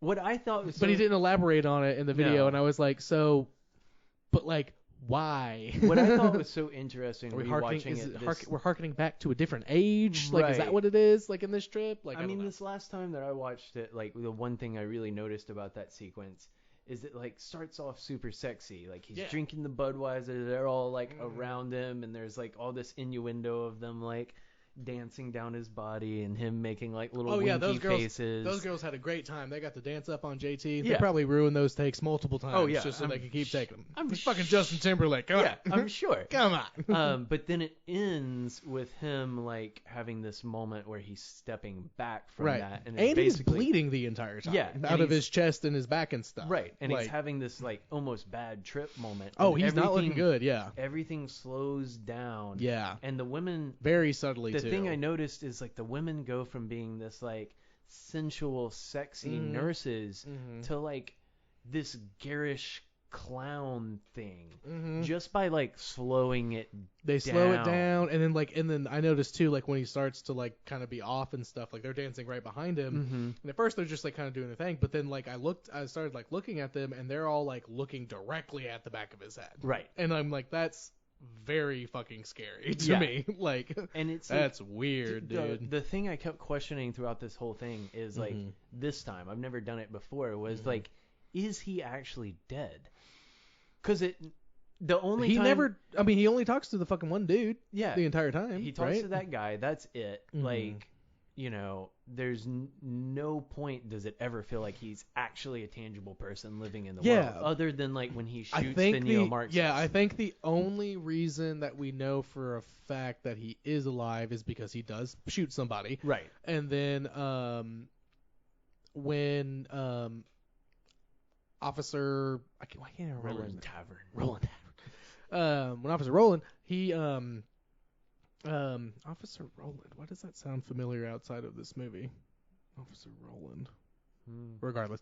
I don't know. There's a connection there somehow, but I like can't your place imaginary it. friend. No, I'm like Officer Roland. Like that sounds so familiar for some reason. I can't remember why, but regardless, he finds out because he's like, oh, where did you get this liquid karma to the plastic surgeon's son? And he's like, oh, I got it from Pilot. And he's like, he's alive? Like, you physically saw him and got that? Like, so, because I think you're right that he must be alive. He must be. But they create these moments where it's like his because soul's dead, because he's the narrator. Right. You know, and so, like, it's kind of a weird thing back and forth with that. But then, I also was just kind of confused. Like, it took me a while to figure out, because he's just sitting on the beach with a big old fucking gun. Yeah. Just looking at everything. And I was like, yeah, like beyond a 380. Like, I don't know what size caliber that thing is. What the fuck? I was like, so no one just sees this motherfucker? But then I realized. But they're everywhere. Oh, that's a part of the police state. Yeah, like that's a part of what that is. Like his job now is he is a gunner. Right. Which like, is the other in thing the that's- Southland. The other thing that we haven't even talked about is U.S. ident Yes. as a security state with the senator's wife. I don't like it. Right. I can as, tell like, you that. The person sitting in a panopticon of digital, like, literally the screens go all the way around her. Oh, yeah. And she won't leave that space. Like, she won't go to the Mega Zeppelin. Nope. Like, at the end, they ask, like, where is she? He's like, she won't leave her post. No, she won't leave her post, but then also that dude comes in and he's like, ooh, hey, sexy lady. And she's like, not now. Right. So, Which is interesting because it's like he's one of the neo-Marxists. because he takes the gun. Right. Yeah, and from they're her. like planning on killing her. Yeah. And then the Barons, Hey, man, Fortunio and the fucking weird guy. honeypot, dude. Yeah. Fucking honeypot. Right. Classic. Classic. Classic. But the Baron's the one that actually takes down the security state. Yeah. Which is weird and never explained. Because he's in charge of everything. Right. He literally knows everything that's going on. Right. He takes the Prime Minister of Japan's fist. Fucking hand. Like, oh, there's a margin of 6 inches in the like, and stuff. contract. So, and he's just like, oh yeah. And I was like, oh cool. So what's he gonna do with that? And he's literally just like, hey, go mount it on the cheapest piece of wood you can find. Right. And it's like, oh, so it was just a power move. Like, right, okay. which is some sort of understanding of like whoever controls alternative power, Yes. it controls everything. Again, another thing that Yeah. another reference to last podcast and Henry Zabowski, who controls the water, controls like in this type of like apocalyptic scenario, like Right. that's Resources. what this is. Who Yeah. controls the resources, control the, which also is interesting because like Baron, very Germanic, Right. there's definitely a connection there because he's controlling the resources and like Right. And Right? his mother has that like really heavy like Eastern European Yeah, accent. That exactly. They never explain where it comes from. exactly. Like, So is that like a Nazi thing? Like is that it's the Fourth Reich. Is that what this is? Like, is that what he's doing? They never Maybe. the only references to it is her accent, him being called a baron, and him controlling the resources. Right. Which is what dictators do, and we all remember Right. Germany had one of those. Right. And he's In taking pretty out recent history. just pretty much anyone that he's taking out the U.S. security state. He's taking out the neo-Marxist. He's taking out like the Prime Minister of Japan. Yeah. Like who knows what else is happening in geopolitics. Oh yeah, because again, we do not know who fucking set the bomb. Right. The fucking Baron probably. Probably. Like, is what it seems like by Right. the end of the movie and Yeah. stuff. But like, I don't know. It's just like, but like, I feel like I didn't get most of this when I watched it. Right. You know what I mean? I've Like, watched this like 10 times. That's Yeah. why this is in my head. and like you said, and you just said like, oh, I just thought of something again. Right. You know, which I mean, again, I Which in like this- those kind of movies where you have to watch it multiple times to be like, Right. holy shit, it's different. Right. And it's why I consider this film like such a good film Mm-hmm. compared to like because so many people are like the acting's really bad. I'm like, no, not I mean, not really. There's so- a lot of moments where when the acting is quote unquote bad, Mm-hmm. it's like within Boxer Santeros's power screenplay, and he's Yes. being like Jericho Kane or Miriam Fox is talking. Because I'm sure that screenplay is not that good. No, I would it's have to- terrible. I mean, again, I'm sure teen horniness is not a crime. We get a little taste of it, the song. we do. That does kind of sound like a bop, honestly. Honestly, it but does. Like, I I wish they think would. someone should release it. I wish they had released it. It would have been awesome. It'd be on my like all Honestly, day playlist. knowing Richard Kelly, he probably has. It's somewhere. Yeah, we'll need to find it. Yeah. We'll need to find it. I'll Maybe put a that- link in I the was- show notes if we I was can about to find say it. maybe that's the outro music. Yeah, right. Oh yeah, that'd be dope. But yeah, I don't know. It's just like the acting is weird. Again, I think my favorite part of the movie has been in my initial reaction. My favorite part now is like ooh, in a cult movie. Like ooh, it's an Right. old cult movie. Like ooh, that's my favorite Right, part. I obviously. can bake this Yeah, forever. exactly. Yeah, like I love that. But like The Rock, I was like he genuinely did a good job. Yes. You know what I mean? And like I guess when I was saying like overall, like I was like, oh, I think overall he did a good job, but there was definitely moments that weren't that great and stuff. But Right. you make a good point that it's like, well, that's the power. Right. That's what we're seeing. And Yeah. They we literally have a pretty good guess that was probably poorly written. Right. I mean, it's kind of hinted at, like yeah. with the like conversation at Just the the opening very conversation, beginning. when they talk about what the screenplay is and stuff, and like 0.0000006. And she's mouthing along with him the zeros and so stuff, good. and they're just like, It's like it's going slower. Yeah. And I'm like, okay. Yeah. And It's I don't know, man. Just the whole film has all these little rabbit holes that you can just go down and There's a lot of spend rabbit time holes. in. And it's not coherent necessarily. no, it is not. But I don't think a good film has to be coherent. Like, I love a film that makes me like sit there and like watch it and reinterpret it and like Absolutely. No, that's good shit. yeah. I love that kind of shit. Yeah. You know what I mean? Like a lot of Now, my could favorite could it have movies been are like that. storyboarded a little better? Definitely. Yeah. Yeah. Yeah. definitely. Most definitely. But I would say that I guess my problem with it is, so like let's just take Blue Velvet and Sure. this movie. I think Blue Velvet's a great.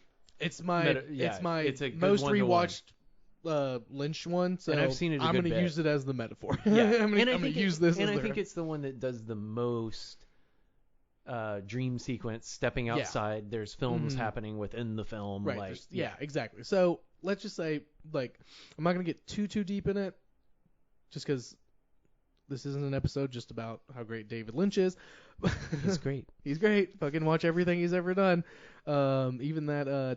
Did you see that the Netflix one, the little short he did with the monkey? With the monkey? It's so Yeah. fucking good. My dad texted me because he loves Lynch, which is weird. Like my dad and I are very Hi, different. Jacob's dad. But like his name's Charlie. Hi, Charlie. Hi, Charlie. He loves Lynch. He's the one that told me to watch Twin Peaks. It's and great. I started watching it and I was like, you like this? Like, Yeah. really? Like, okay, cool.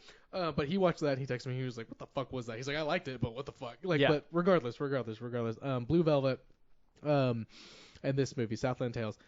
Blue Velvet, there was one point to it, or like on the a little. I'm trying to get my thoughts in order. It's a lot, obviously, but it's about like the fall of innocence in our country, because Kyle MacLachlan, even though he never looked like a teenager, is a teenager, Right. and Laura Dern is a teenager with him, Right. and he gets He's an into innocent dude until he finds an ear. exactly, and he gets thrown into this like the real adult world in a very insane, dream-like, intense fucking way. There's Right. like With crime Frank and death. and- And Frank fucking love him, dude, Yeah. in that movie. Like the character. Well, I love the way the And character then- is told. Loving the character is not good. And then he called me and he said the most bone-chilling thing I've ever heard. He said, David, I need this role. I am Frank. It made my blood boil. Yeah, it's not good. It's not good. Yeah, so I love the character, the way it's written, the way it's portrayed, but the character as a person is a piece of shit. Terrible. That's the point. But that's the point, and like, but he's thrown into that, and it's told, and like that's like the main thing, and there's a bunch of other stuff, Right. and everything, but it's told in a way that is surreal to the point of like borderline confusion, but if you really stick with it, you can get through it in one viewing. And you can be Right. like, I got it. And then you can watch it again and see a lot of more. I think a better Lynch analog would be Mulholland Drive or Lost Highway. Because Mulholland Maybe Lost Drive, Highway. Mulholland Drive, there is a lot of really weird sequences. in right, that, and there's though. ones that are just inscrutable. In the same way where you're like, what does that mean? What does that have to do? And you I can still don't know. That's probably my second most Lynchian watched movie. It's the one I've and I'm watched the just most like, recently, so it's the one that's freshest on my brain. But it's Mhm. like, in the way that this film has that same, like, this film is nowhere near as good as Lynch. I think we can, that's fine. Obviously. Yeah, we're not debating yeah. those two Yeah. in comparison because that would be a waste of time. But I do think in that sense of, like, discombobulation, Yes. not being able to, like, really put your feet anywhere. No baseline, like we No talked about baseline, earlier. very little linear storytelling. Like, I think Lynch does a better job making it feel linear. Mhm. Like you can walk out of it and go, all right. I feel away. Like, all right. Yeah. Yeah. This one, I literally. This one sends you away in the weirdest headspace. and I've that's ever why experienced. I didn't like it on my initial viewing last night, because I was like, I don't know what the fuck happened. Like, Right. let's put it this way. With Lynch movies, I'm able to be like, what the fuck just happened? Right. Think about it and be like, think about how the story was told. Again, it's Lynch. Right. It's just better. You're gonna get It's just something better yeah. overall. But like, I can get something out of it. Right. I don't feel obligated to understand what I just went through to Right. have to look up stuff Right. in a way that like is just as confusing because I found out there's 3 fucking graphic novels that build up to this. Right. Right. There's literally half the story yeah. that is It's not presented here. to me Yeah. that I'm supposed to just know. Right. We go from A all the way to Z, and it's a fucking roller coaster with Right. Lynch, but like by the end of it I'm like, all right, Yeah. I got this. And then for fun, I'm like, let me look up, and I'm like, holy shit, I didn't even think about that. Right. And then I rewatch it, and I'm like, it totally says that too. Yeah. What the fuck is this? This movie, you've explained it better than anything I read or watched last night. And Maybe I should just start a Richard Kelly fan Yeah, YouTube right. video, rack up all Yeah, those right. hundreds of views. Yeah, don't waste your time with Donnie Darko. There's plenty of that already. Everybody Yeah. loves it. Everybody knows it. Yeah. It's fine. Everybody knows. I haven't seen that in years. I'm kind I haven't yeah, whatever. Yeah, but this one though, you could probably write a whole book just on this one, and Yeah. you could. Anybody could. Yeah. Honestly, And if you get into it enough. But like, I don't want to have to read a book to get something Right. out of it. Right. Like, I got some stuff out of it. I was like, okay, yeah, because like the occult stuff didn't really cross my mind. Mm-hmm. But as we've been talking, I'm like, okay, now I can see it. And then but then the dreamlike sequences and stuff, and like obviously like the political commentary and like the outlook for America and stuff. Like, obviously that's there's no way you're gonna miss that. You know what I mean? So like that's what I took from it. Yeah. But I also thought the story was too incoherent Mm-hmm. for me to be like, so what was the point? Right. Well, what was the quote? You know what I mean? What was the positive quote that you read at the beginning, the top of the show? That it was like Because it's perfect. It's not a movie about the mess. It is the It mess. is the mess. And I'm like, And I think yeah. it's true.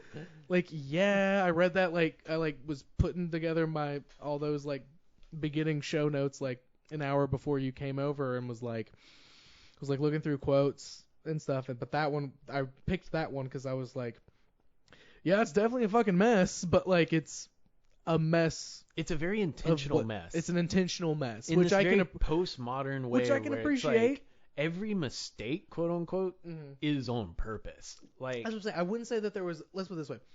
I wouldn't say that there was a lot of mistakes in this movie. yeah, I would say like all the criticism, again, like the acting or whatever, Right. like none of it was a mistake. I would say at the very most they were missteps mm-hmm.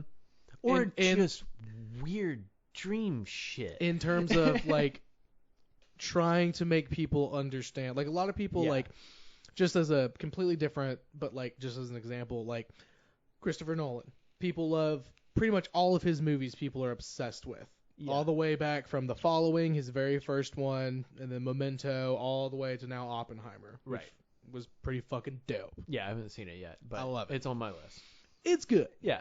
It's gonna win all the awards, but Barbie is gonna win your heart. That's how I've been telling people. Oppenheimer's gonna win all the awards, but Barbie's gonna win your heart. Both achievements in filmmaking. That's Both true. very good. Yeah. Both very good. Ironically enough, though, quick sidebar to my sidebar. Barbie had Is more. this Inception? Yes, exactly. sidebar. Play the. I will say I like this film a lot more than I liked Inception. All right, well, that is for a different episode. We'll talk about that another time. But interesting that Barbie had more social commentary in it than Oppenheimer did. Oh yeah. Yeah, wild. I listened to we're just gonna carry with No, the we're just gonna sidebar keep for a going. hot Yeah, second. yeah. Is like ever since I went to Hiroshima and went to like the War and Peace Museum, like That's really cool. it's a thing that like nuclear and like that whole movement is like something I pay pretty close attention to. Yeah. So I follow a couple of podcasts and Yeah. that are like disarmament and Mhm. whatnot, and they did I think it's I don't remember the name of this podcast. It's from the Middlebury Institute. Okay. But they did a review of Oppenheimer, and their Mhm. biggest complaint was like, a bunch of it's untrue. like the historical record shows something very different than what was told. Yeah. Yeah. But B, like, the horror of the bomb was never shown. No, I was expecting that too. I And will it's say. like, and it's yeah. like, if you are talking about the atomic bomb, you have a moral duty to show the horror. There is a scene where Oppenheimer, Cillian Murphy, after it's gone off, he at Los Alamos, he makes a speech, Right. and there's a very like surrealist moment where there's like flashes of people, what he knows happened before reports came out. He just knew because he made the damn thing. Like he knew what was gonna happen to people. When he's we have become colleagues. Yeah, like, exactly. Yeah, like he. And like there's that, which is a but weird that's it. quote. Yeah, it's a weird quote from a spiritual like. It's a very weird quote. Back up. Yeah, that's weird. Yeah, exactly. But like there's that. But that is all that there is. Yeah. I wanted more of that. I thought they should have done that. And I mean, that's what I walked away from Hiroshima. Yeah, that should have having been, is that like, should have been more of the point. Yeah. Near the end of it and stuff. But again, my only like devil's advocate response to it is a biopic. It's a biopic. Yeah. It's about Oppenheimer. Right. So. But like, it's sad David Lynch did a better job explaining the horror in season 3. Season 3, episode 8. Which go watch it. Which opened the door to opened the door to the fucking Black Lodge. Right. That Crowley was first trying to open back in the day. Oh shit. Which you got the Jack Parsons. They're doing a lot of that. Yeah, Jack Parsons. Laboratory. Yeah, how he quote unquote died accidentally, quote unquote, in a lab explosion in his home, even though he was a fucking expert in that shit, and he made a quote unquote tiny little common mistake. I don't fucking think so. Yeah. Have you read his last essay? I did not. Right before he died? I didn't. It's like freedom is a two-edged sword, I think is the name of it. Oh god. I think that's all I need to hear. That's fucking Go ridiculous. read that sometime. I should read that. Another shout out to the last podcast. They did a whole three episode arc on Jack Parsons. Nice. And stuff. It was the very other podcast interesting. I will recommend to you because I'm a big supporter, both monetarily and emotionally. Hell is yeah. Nonsense Bizarre. Oh yeah. With Sequoia Kennedy and I'm forgetting her name. She's great. Well, there you go. But yeah, go follow that one if you're interested in occult weirdness. Yeah. Yeah. For sure. So let me take a second. Back up. And we're in the main corridor. Christopher Nolan. Christopher Nolan. Nolan. We're not in the main corridor. Christopher Nolan. His movie Tenet. I never saw like, that. So yeah, exactly. So, everybody's loved every single movie, critics and audience alike. The following, all the way to now, Oppenheimer have been like, he's amazing, he's an auteur, like he's right. the guy, he's the guy that we fucking love and we want to see everything from him.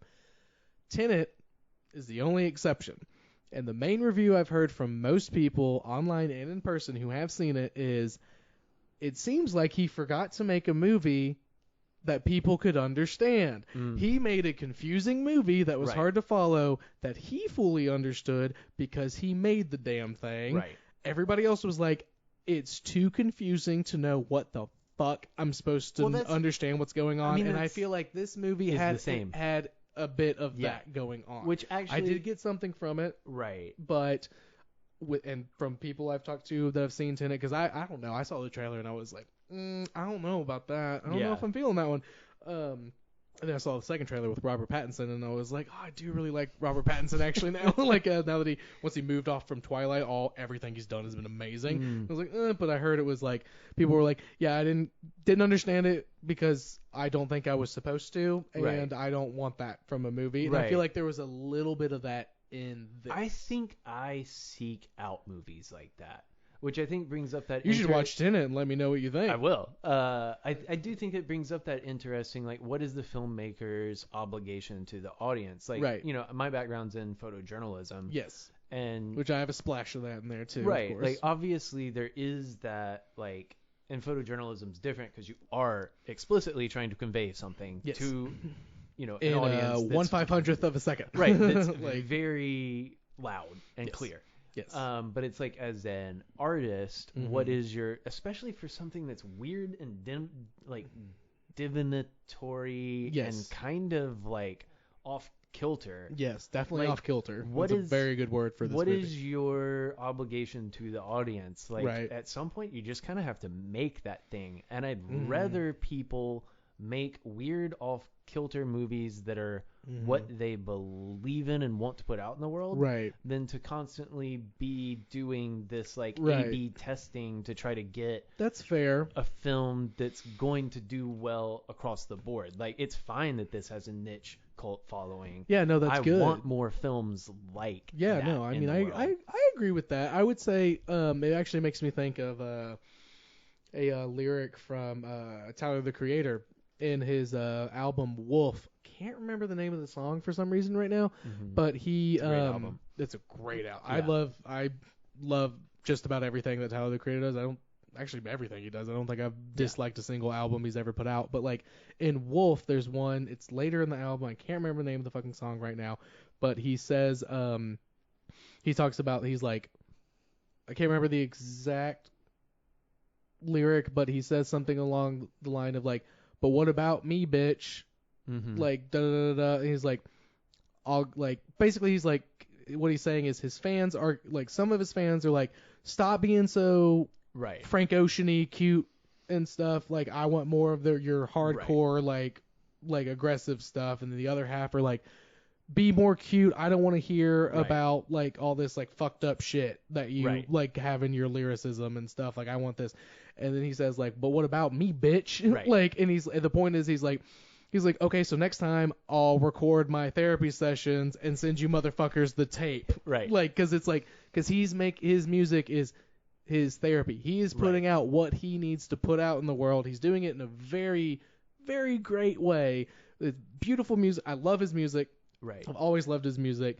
And like, yeah, it can be aggressive. It can be a lot. But then like, you know, like as he's grown, he's like gotten a little less intense and stuff. But like at the time he was like, I need to like get something out. It's like, I'm doing this for me and I'm just going to put it out. If it catches on, great. If it doesn't, I don't give a fuck. I made something out of what I'm going through, like it or don't. And but then once he gets to his third album, he's like, if you don't like it, I don't fucking care. Right. Leave me the fuck alone. I'm making this music for me because I need to. Right. And if you don't like it, then don't fucking listen to me. and Also, his last two albums have won Grammys Best Rap. Well, that's what I was going to say, is like, what happens when you actually follow that that note, like that true note, is there's going to be times where something doesn't hit, but eventually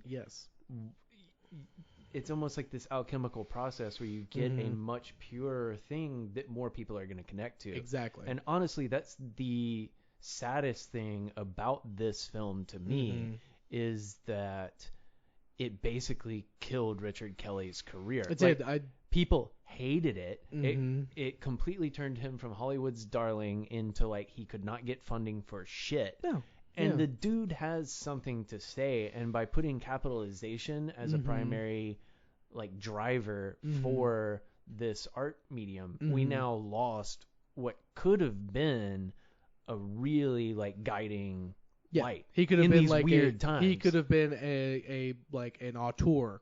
Like, and I think we need his voice. Like, he gets the modern society. He got it. He saw it 15 in 2006. years before like, anyone else he did. Knew what was happening and what we were going through, and what we were building up to. And he couldn't articulate it in a way that made sense to most people. Yeah. And because we capitalized so much, like the film industry, there was never another chance to get something more refined. I mean, of any industry, our America's biggest export is our entertainment.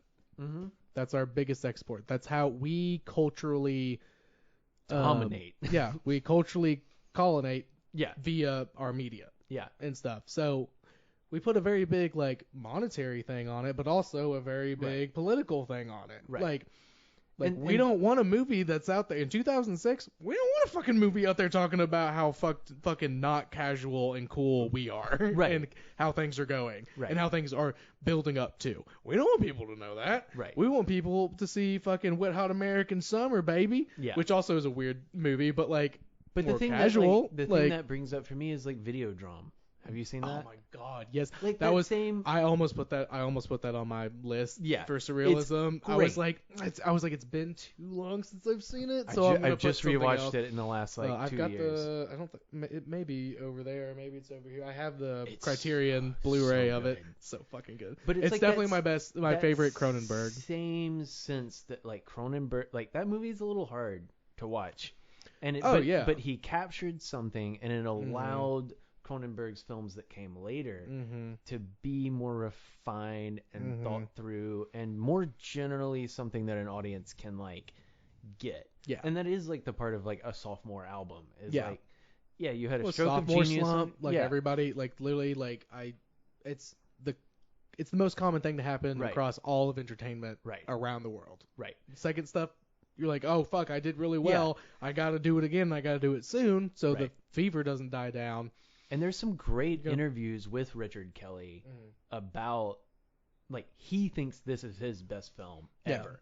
And he's, like, so pissed about how it all went down and that he wasn't able to articulate what he wanted to articulate. Yeah. And that he never got a chance to do something after Right. because of how poorly this went. Yeah. And I don't know how we as, like, audience members who enjoy a film can help create a better space for creators to do something that like passes that weird intermediate. Right. Like this film, like I love it, but it bit off more than it can chew. I think be like an agreed upon thing. Yeah.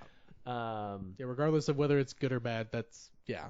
It bit off a huge bite. A big old chunk. Yeah. And I would have just loved to have seen what came next. Honestly, it would have been really cool. Honestly, I think this would have hit because Southland Tales is a great name to keep the name. If like TV was what it was back, what it is now back then. Yeah. Like if this was like an this is HBO like a show, if this was a 3-season HBO show, yes, this would probably be, this would have hit because you would have been able to take the time to do, still do all the weird shit, but take the time to spread it out in a way that was more coherent. Take the fucking 3 graphic novels before, make them into a film, make them into the first fucking season. Yeah. And then the next 2 seasons can be this movie. Right. And boom. And it would have been you have phenomenal. the quintessential, you have the new Twin Peaks of occult media. Yeah. And I think it really Like, has that embedded within it. Now that we've been talking about it for so long, I wish that's what would have happened. And now I hate this movie even more because it didn't do it. No. Yeah. It's just, I don't know. It's just like, after talking to you about it, like, I definitely see what he was going for. I don't think anybody, I don't give a fuck. I don't give a fuck who you are. Nobody should be, like, quote unquote, to use a modern term, canceled for a quote unquote potentially like bad movie, like, or bad like album, like anything. Right. Like, and I wonder just because people didn't like it. Right. You know what I mean? Not because like he said some fucking horrible shit. Like he wasn't. This movie's not like racist or anti-Semitic or like anti-women or like anti-LGBTQ. It's nothing. None of that. Yeah. It's not. That's why he's not blacklisted because of that. He literally got blacklisted people because just thought it was bad. People thought it was that bad. Yeah. He was trying to do a Lynchian thing in 2006 and fucking missed the mark. And I wonder how much that just has to do with 2006. I don't know. 2006 was weird. I was It in was 6th a grade. weird time. I was in 6th grade. Yeah, no, I was almost getting arrested in my freshman year of college. Ooh. Doing things. We'll leave that for political dissidents. We don't need to worry about that. Don't worry about it, guys. Like, oh, here's that story. Actually, can you beep this out?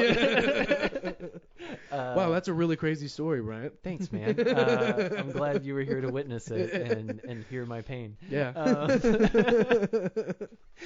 Yeah, I don't know. It's because you know, I mean, 2006 was when I headed to college. Yeah. Like, you know, and I was paying pretty close attention to politics, and Mhm.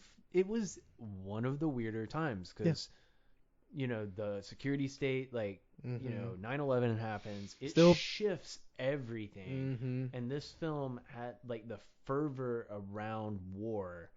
Like, I remember 9/11 happens. Mhm. I'm like in youth group the day Yeah. after on Wednesday. Yeah. And everyone's like, the youth group leader like he grew up as an army kid, Mhm. and he lived in Iraq and Mhm. Afghanistan for a long time. Wow. And he literally like asked everyone like, who thinks we should bomb them off the face of the planet? Mhm. And every kid except for me raised their hand. Yeah. And he was like, all right, now we're gonna have a conversation. Yeah. So But it's this- like that was the environment at Yeah. the time. And Oh, yeah. I just wonder if this film would have done differently Mhm. if it hadn't have been in that moment. But Oh, also yeah. this film is of that But moment. also, yeah, that this film may not have happened if Right. not for Yeah. that moment. So It's- it's a double-edged sword. Right. It's a double-edged sword. Fucking Yeah. Parsons, man. Like, I don't know what else haven't we hit on in this film that I don't know. There's literally the only other thing I did want to say was talking about the quote-unquote Dr. Fox, quote-unquote. oh yeah, I Dr. just- Muriel Fox. Yes, I just wanted to say that this moment was definitely a big WTF note when she corners him on the beach and she's like talking to him and he's like, yeah, I'm here with you. I got you. This is all working out, making total sense. And I'm like, yeah, this is tracking. And then she pulls a gun out of her purse, puts it to her head, and says, quote, if you don't let me suck your dick, I'm going to kill myself, end quote. And he goes, huh? He more or less goes, I'm sorry, what? yeah.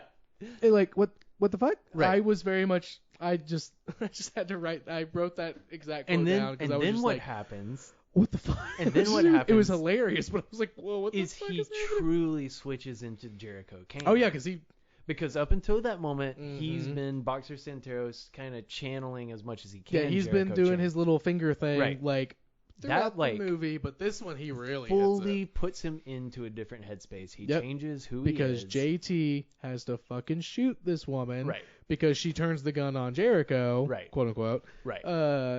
and so he's like, this is literally what my job is. Fucking, she's got a gun. She has intent. Her Yeah. trigger finger is.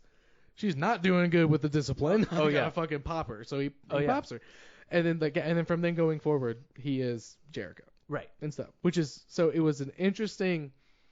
I wrote it down because like I was like, what the fuck? I was like, this is insane, but it does yield.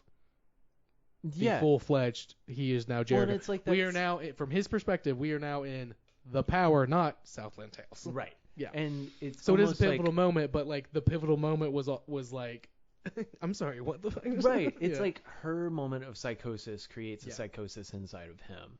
And then he Yeah. is fully in that character. And everyone, Exactly. the interesting thing is everyone else around him Mm-hmm. starts to Just fulfill their just role. Like his react. wife starts Mhm. to like ask Yeah. him like, what does that mean? Like that quote. Yeah. And then she's suddenly doing that weird dance where the like Senator Mhm. Frost is like, what is this? Is Yeah, this an he's like, orgy? he's like, What- yeah, what- is this some kind of an orgy? Yeah, What what's the he fuck doing is up going there? Yeah, okay, exactly.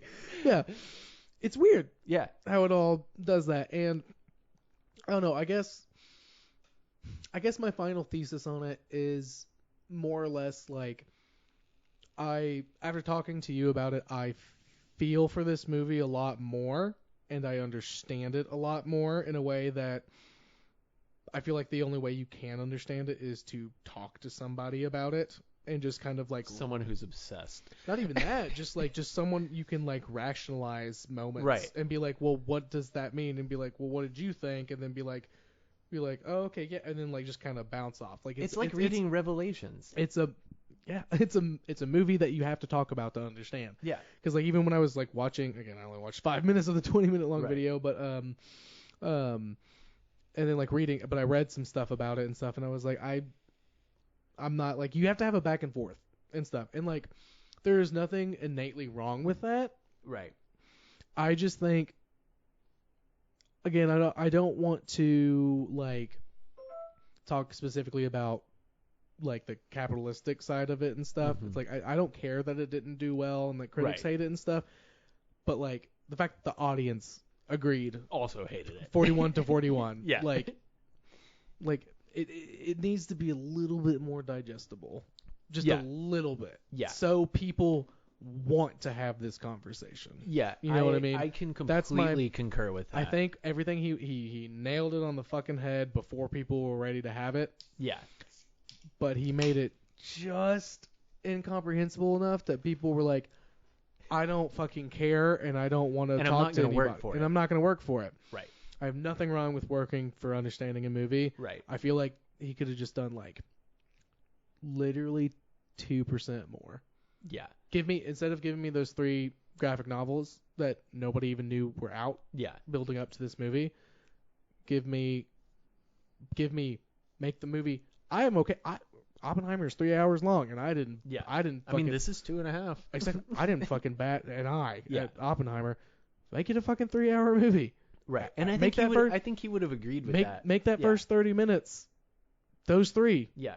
Or just Don't make just the do- intro a little longer. So Don't that yeah. it's- Or like make the intro like quick like actually shot out like stories of the first 3 and like Right. make that just like the first little bit. Yeah. Because Oppenheimer, like a lot of people were like, wow, they really like speed through like when he was learning this stuff like in the first 20 or 30 minutes, and like yeah, I agree, like they do, like they speed through like when Right. he's a student to boom, okay, now he's like a top dog and he's trying to get a job, and like Right. okay and like now he has his job and we're going from there at a regular quote unquote regular movie pace. Right.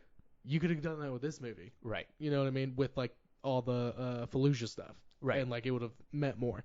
And it would have emotionally meant more. Exactly. Because you don't have That was a big like, part of it too. I never felt truly attached Yeah. to.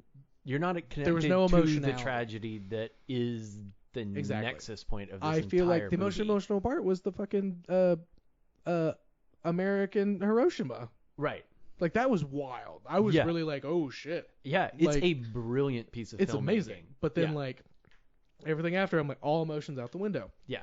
And I'm like, I kind of hate everybody, but also love them at the same time. Like, Right. but like, I don't. There is connect. no redeeming character in Exactly. this entire film. Exactly, and you gotta. Yeah. I feel like you gotta have at least one. But that's not America. I know it's not, and I know that's not the point that he was trying to make. You know what I mean? So, yeah, I guess that's my thing. Is like, you make it a little bit more easily digestible to the point where people want to talk about it. That Mhm. people feel the need Yeah. to discuss it further. To be like, oh shit, I really understand what he's trying to do. with Because we've this pulled movie. a lot out. Yeah, there's tons of fucking shit in there. So I mean, I guess that was my big qualm with it, Right. and Right. like it still is at this point. Well, in conclusion, Mhm. everybody go watch Blue Velvet. Yeah. If you don't do anything else, just watch fucking Blue Velvet or any Lynchian thing, and have a great time. What do you? Obviously, you're never gonna say this movie is bad, so I think it's brilliant. yeah, lay it on me. Give me a.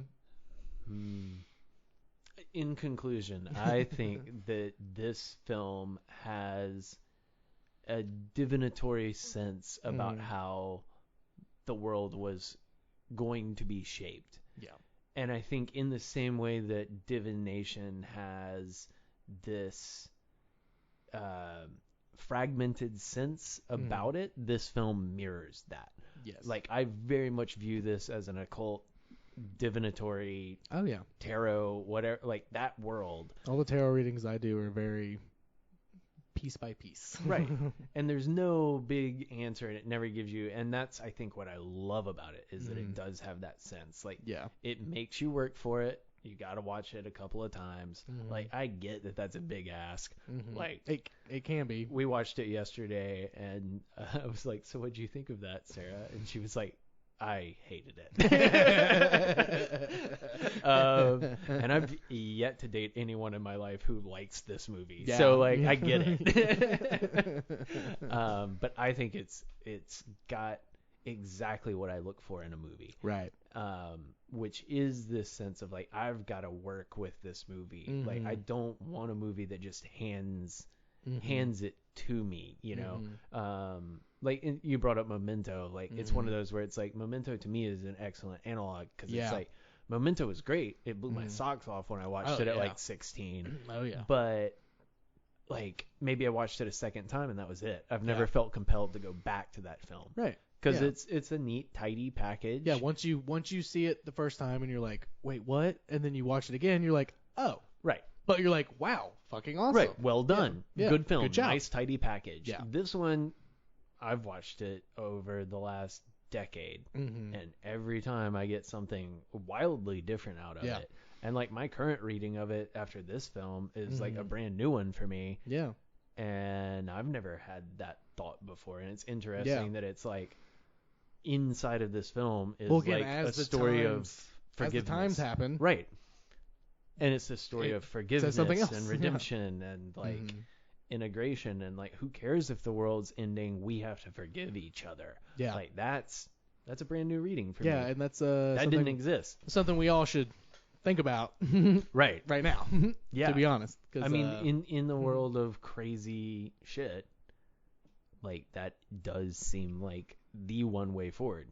It's like, there's a lot of bad happening. Yeah. We got to forgive each other for it and move past it. Mm-hmm. And maybe that'll open up something better on the way. Fucking hopefully. Close the door to the Black Lodge finally. Yeah. That would be ideal. Nail that shit shut. That would be ideal. Yeah, if we could just like, close it, nail it, put like a bunch of like boulders in front of it. Right. Anything like that. But the Black Lodge That'd be great. has to exist. It has to exist, but that doesn't mean we need to like invite it in. Right. We don't need to go in. We don't have to split the atom. I don't need to see everything coming out of it. Right. It's good to be aware of it, Yeah. but it doesn't need to be like in this room with me right now. Right. Like I'm cool with that. Yeah, totally. So- I don't want it. Nah, I'm good. Yeah. I'll just watch Twin Peaks Yeah. and call it a day, and I'll be fine. So, all right. Well, I usually always come out of this with an answer preordained for whether I think bad or it's good. good Yeah. or bad. Yeah, because I mean most of the stuff it's like I'm like I like this movie, but I'm like all right, I'll talk shit on it for like a little bit, Right. or vice versa. This one I think you genuinely did flip me, because I did not like this fucking movie when I got done with it last night. But again, I think the biggest part of it is because I talked to somebody who has seen it and has thought about it. Right. Because like I was like watching it again. I've only seen it the once, but I was watching it and thinking about it and was like, "The fuck is going on?" And it's like it's not necessarily that like you like told me what to think about it. Like we had a discussion about it, and like you clarified some things. Like I brought up some points and stuff. Like and like we like discussed it Mm-hmm. and everything. And so like I mean yeah, from a filmmaking point of view, like in terms of like like a filmmaking like profitable point of view, like yeah, the fact it got the fact that it got greenlit is shocking. Yeah. Like, did no executive producer read the script? Oh no, they were stoked about it. Which is wild Yeah. to me. Which it seems like it would be so the opposite. I know. That they would be like absolutely not. They were like, here's like, money, exactly, do it. But like I feel like was that not just because it was the guy who made Donnie Darko and now he wants to make another one? It was. That was probably most of it. Yeah. Or like a good chunk of it at least. Right. Which goes Like- back to why you shouldn't capitalize these things. That's a Exactly. dumb reason to fund something. Exactly. But they were like, well, you made Donnie Darko, so I'm sure this will also pan out and stuff. And obviously it didn't. But yeah, I think I'm gonna say it is a good movie because of just how like you have to work for it. Again, I have nothing wrong with that. I like working for my like media. Like I like to have to like think about it. Yeah. I like to have to think about it, and like it's good to think about Yeah. stuff. And it misses the mark a little bit. It was going for a Lynchian thing, like a surrealism thing, which I think are the same thing. Lynchian, surrealism are basically the same word at this point. Yeah, he kind of put his brand on that. Yeah, exactly. Like that's pretty much like It's Lynchian. burned into Yeah, it. Exactly. It's they go hand in hand too much at this point. But like, I think he may have missed the mark a little bit by making it a little bit too confusing. And my big thing is the 3 graphic novels that you were apparently required to read before to fully digest it. But that doesn't mean it's not worth watching, thinking about, and discussing. Yeah. So Just go into it knowing that it's going to be a thing that's going to leave you feeling yeah, a way no film has ever made you feel. yeah, you're before. it's gonna be weird. Yeah. But I don't think there's anything wrong with that. No, I You love need that feeling. Yeah, you need that. We need that. Yeah. Like, we need to do that. And I just love that, like, and I do just think I like it because, like, the fact that none of the weird conspiratorial political stuff seemed weird to me in 2023. No. I was just mostly complaining about the actual filmmaking aspects of it Right. because it all just it's like, yeah, of course. yeah, of course. Of course. Yeah, that was literally a news article I read yesterday. Right. Like, that was the headline of a news Right. article. And, like, I didn't need to read it because I've already seen it 5 other times. Right. Because this is just the world we live in now. But for seeing the collapse of normative society well before it happened is... It was too much for people to handle Yeah. at the time. But guess what? We're living in it, so you need to watch this movie so you can be like, damn, we had a warning. yeah. We had a very star-studded, highly produced warning. It's like a PSA that Hollywood made, Well, no one cared. I think this is a good place to leave it. Oh yeah. As Krista said, the future is far more futuristic than scientists have said that it would be. Fuck, I love Krista now, man. You're right. Dude, You're right. she's great. She's great. All right. Well, that's the end of that. Southland Tales is good. Fucking go watch it. Now I gotta do all the outro bullshit. Yeah, that I do the have to outro bullshit. Yeah. So thank you You're welcome. for sitting down and talking to me about this movie. Also, you're welcome because I know you love this movie so much. Yeah, I've been bothering about you about this for hot like second. 6 months. It's been a bit. It's been a bit, but I'm glad we finally did it because it, like, genuinely, yeah, like, this is a trip of a movie that I think everybody needs to take. And I'm off your back now. Oh, you'll jump back on for something, I'm sure. But yeah, so follow me on Instagram at Bad Movie Debate, all one word, all lowercase. Buy Liquid IV. I have an ad for Liquid IV. Ooh. 20% off Liquid IV. Does that help with hangovers? Yeah. It's actually it's why I started using it and was excited to get this ad because now I can get some for myself for cheaper. That's perfect because Yeah. we're gonna need it after these all-day IPAs. Yeah, but they're for all day. Shout out to Founders. Shout out to Founders. I've got ad space if you want to give me it. But yeah, follow me on that. Get Liquid IV for 20% off. All that intro shit, the ads at the beginning. Well, that's it. Namaste. Sure.